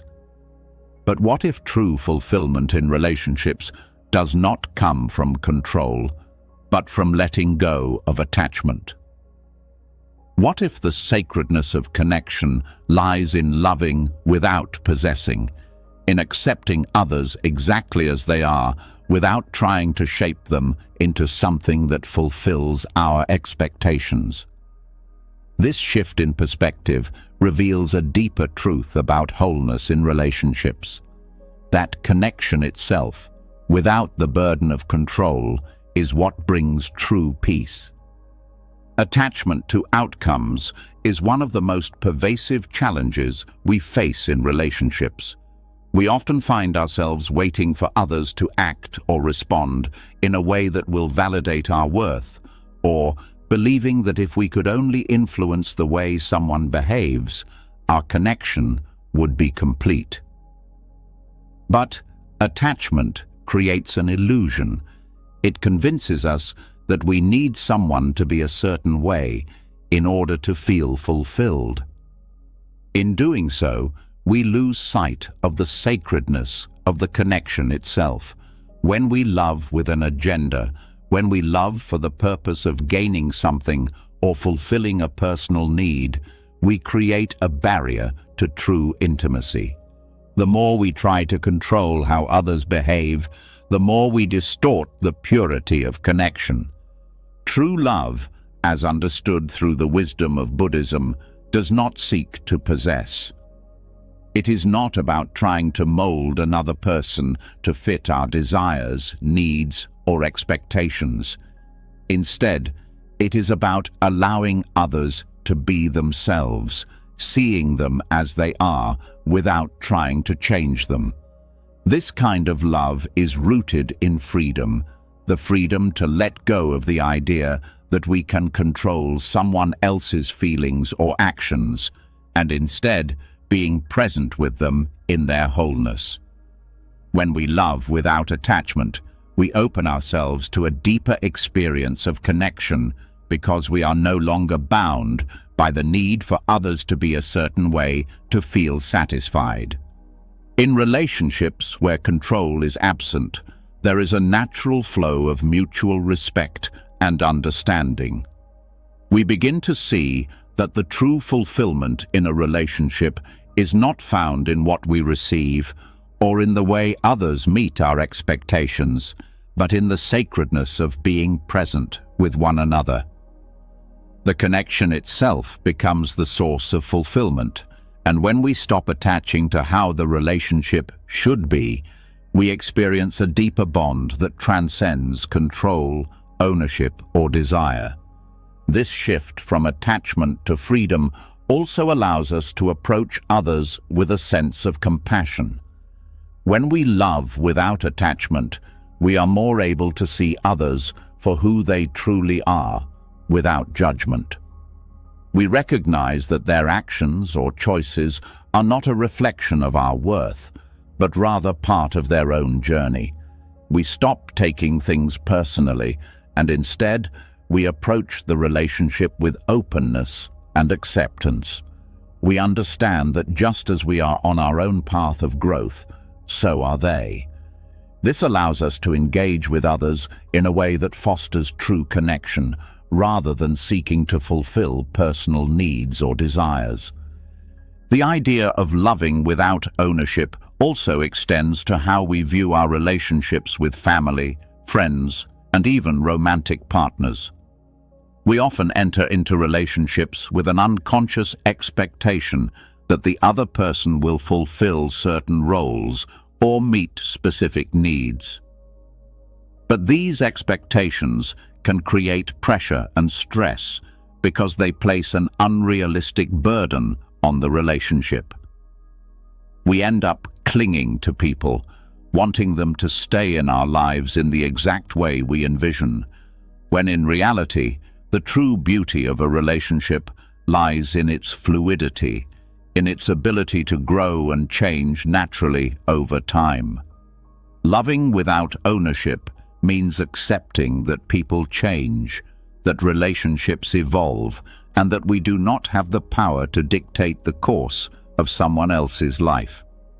Instead of holding on tightly to the idea of what a relationship should be, we let go and allow it to unfold naturally. When we practice non-attachment in relationships, we stop seeing love as something to be earned or possessed. We stop thinking of relationships as transactions, where we expect something in return for our love or affection. Instead, we begin to see love as an offering, something that flows freely and naturally without expectation. This kind of love is not based on what we get out of it, but on the pure joy of sharing connection and understanding with another person. Non-attachment frees us from the need to control or manipulate, allowing us to love in a way that is authentic and real. This freedom in love also gives us the ability to let go when necessary. In relationships, we sometimes face situations where holding on becomes more harmful than helpful. Whether it's a friendship that has run its course, a romantic relationship that no longer serves us, or family dynamics that create pain, non-attachment allows us to release what no longer fits our path. Letting go doesn't mean abandoning love or care. Rather, it's about allowing people to live their lives as they see fit, without the burden of our expectations. It's about giving them the space to grow and evolve, while recognizing that we too must allow ourselves to do the same. Love without ownership gives us the strength to part ways when necessary, trusting that the connection we shared is still valid, even if the relationship changes or ends. Through the lens of non-attachment, we also begin to see that love doesn't need to be reciprocal in the way we typically think of it. Often, we expect that love should be returned in equal measure, but this expectation can cause disappointment and bitterness. True love, however, does not require reciprocity. It is a gift given freely, without the need for anything in return. This shift allows us to love without the constant fear of being rejected or unappreciated, because we understand that love is not about what we get, but about what we offer. When we give love without expectation, we experience a deeper fulfillment because we are no longer attached to the outcome. We realize that love, in its truest form, is a reflection of who we are, not a transaction to be completed. The sacredness of connection is most deeply felt when we let go of the need to control or possess. We begin to see that love, in its purest form, is about freedom. The freedom to love and be loved without being bound by the desire to possess or control. When we allow others to be exactly as they are, when we stop trying to change or mold them to meet our needs, we experience a deep peace in the relationship. This freedom allows us to connect with others in a way that is authentic and unconditional, free from judgment or attachment. Finally, when we love without ownership, we experience a deeper sense of peace and contentment within ourselves. We no longer rely on others to complete us, to validate our worth, or to fulfill our desires. We begin to understand that we are whole in ourselves and that love is not something we take from others, but something we give freely. This understanding transforms our relationships, allowing us to connect more deeply without the burden of attachment. We learn that true fulfillment comes from within, and that the connections we form with others are simply a reflection of the love and peace we have already cultivated within ourselves. Loving without ownership is the path to authentic fulfillment in our relationships. By releasing the need to control or possess, we create space for love to flourish in its truest form. In doing so, we free ourselves from the illusion of lack and discover the boundless peace that comes from loving with an open heart, without attachment to outcomes. We realize that true connection comes not from control, but from acceptance. And in that acceptance, we find the sacredness of all our relationships. As we've journeyed through Buddhist wisdom, we've uncovered profound truths about life, love, and inner peace. We've learned that nothing is truly missing, from embracing imperfection to finding fulfillment in the present moment. True peace lies within us. The ego, our attachments, and our endless striving often keep us stuck in the illusion of lack. But by practicing mindfulness, letting go of the chase for meaning, and accepting the flow of life, we can experience the wholeness that's already there. Suffering, confusion, and even the simplest moments can guide us to the deep, untapped wisdom within. This is the key to the peace and completion we seek, and it's always been right here within reach. If any of these teachings resonate with you, I'd love to hear your thoughts. What part of this journey most stood out to you? Drop a comment below and let's continue the conversation. And if you haven't already, make sure to subscribe to the channel so you can keep diving deeper into these life-changing insights. The journey of awakening doesn't stop here. Join us for more moments of peace and wisdom. See you next time.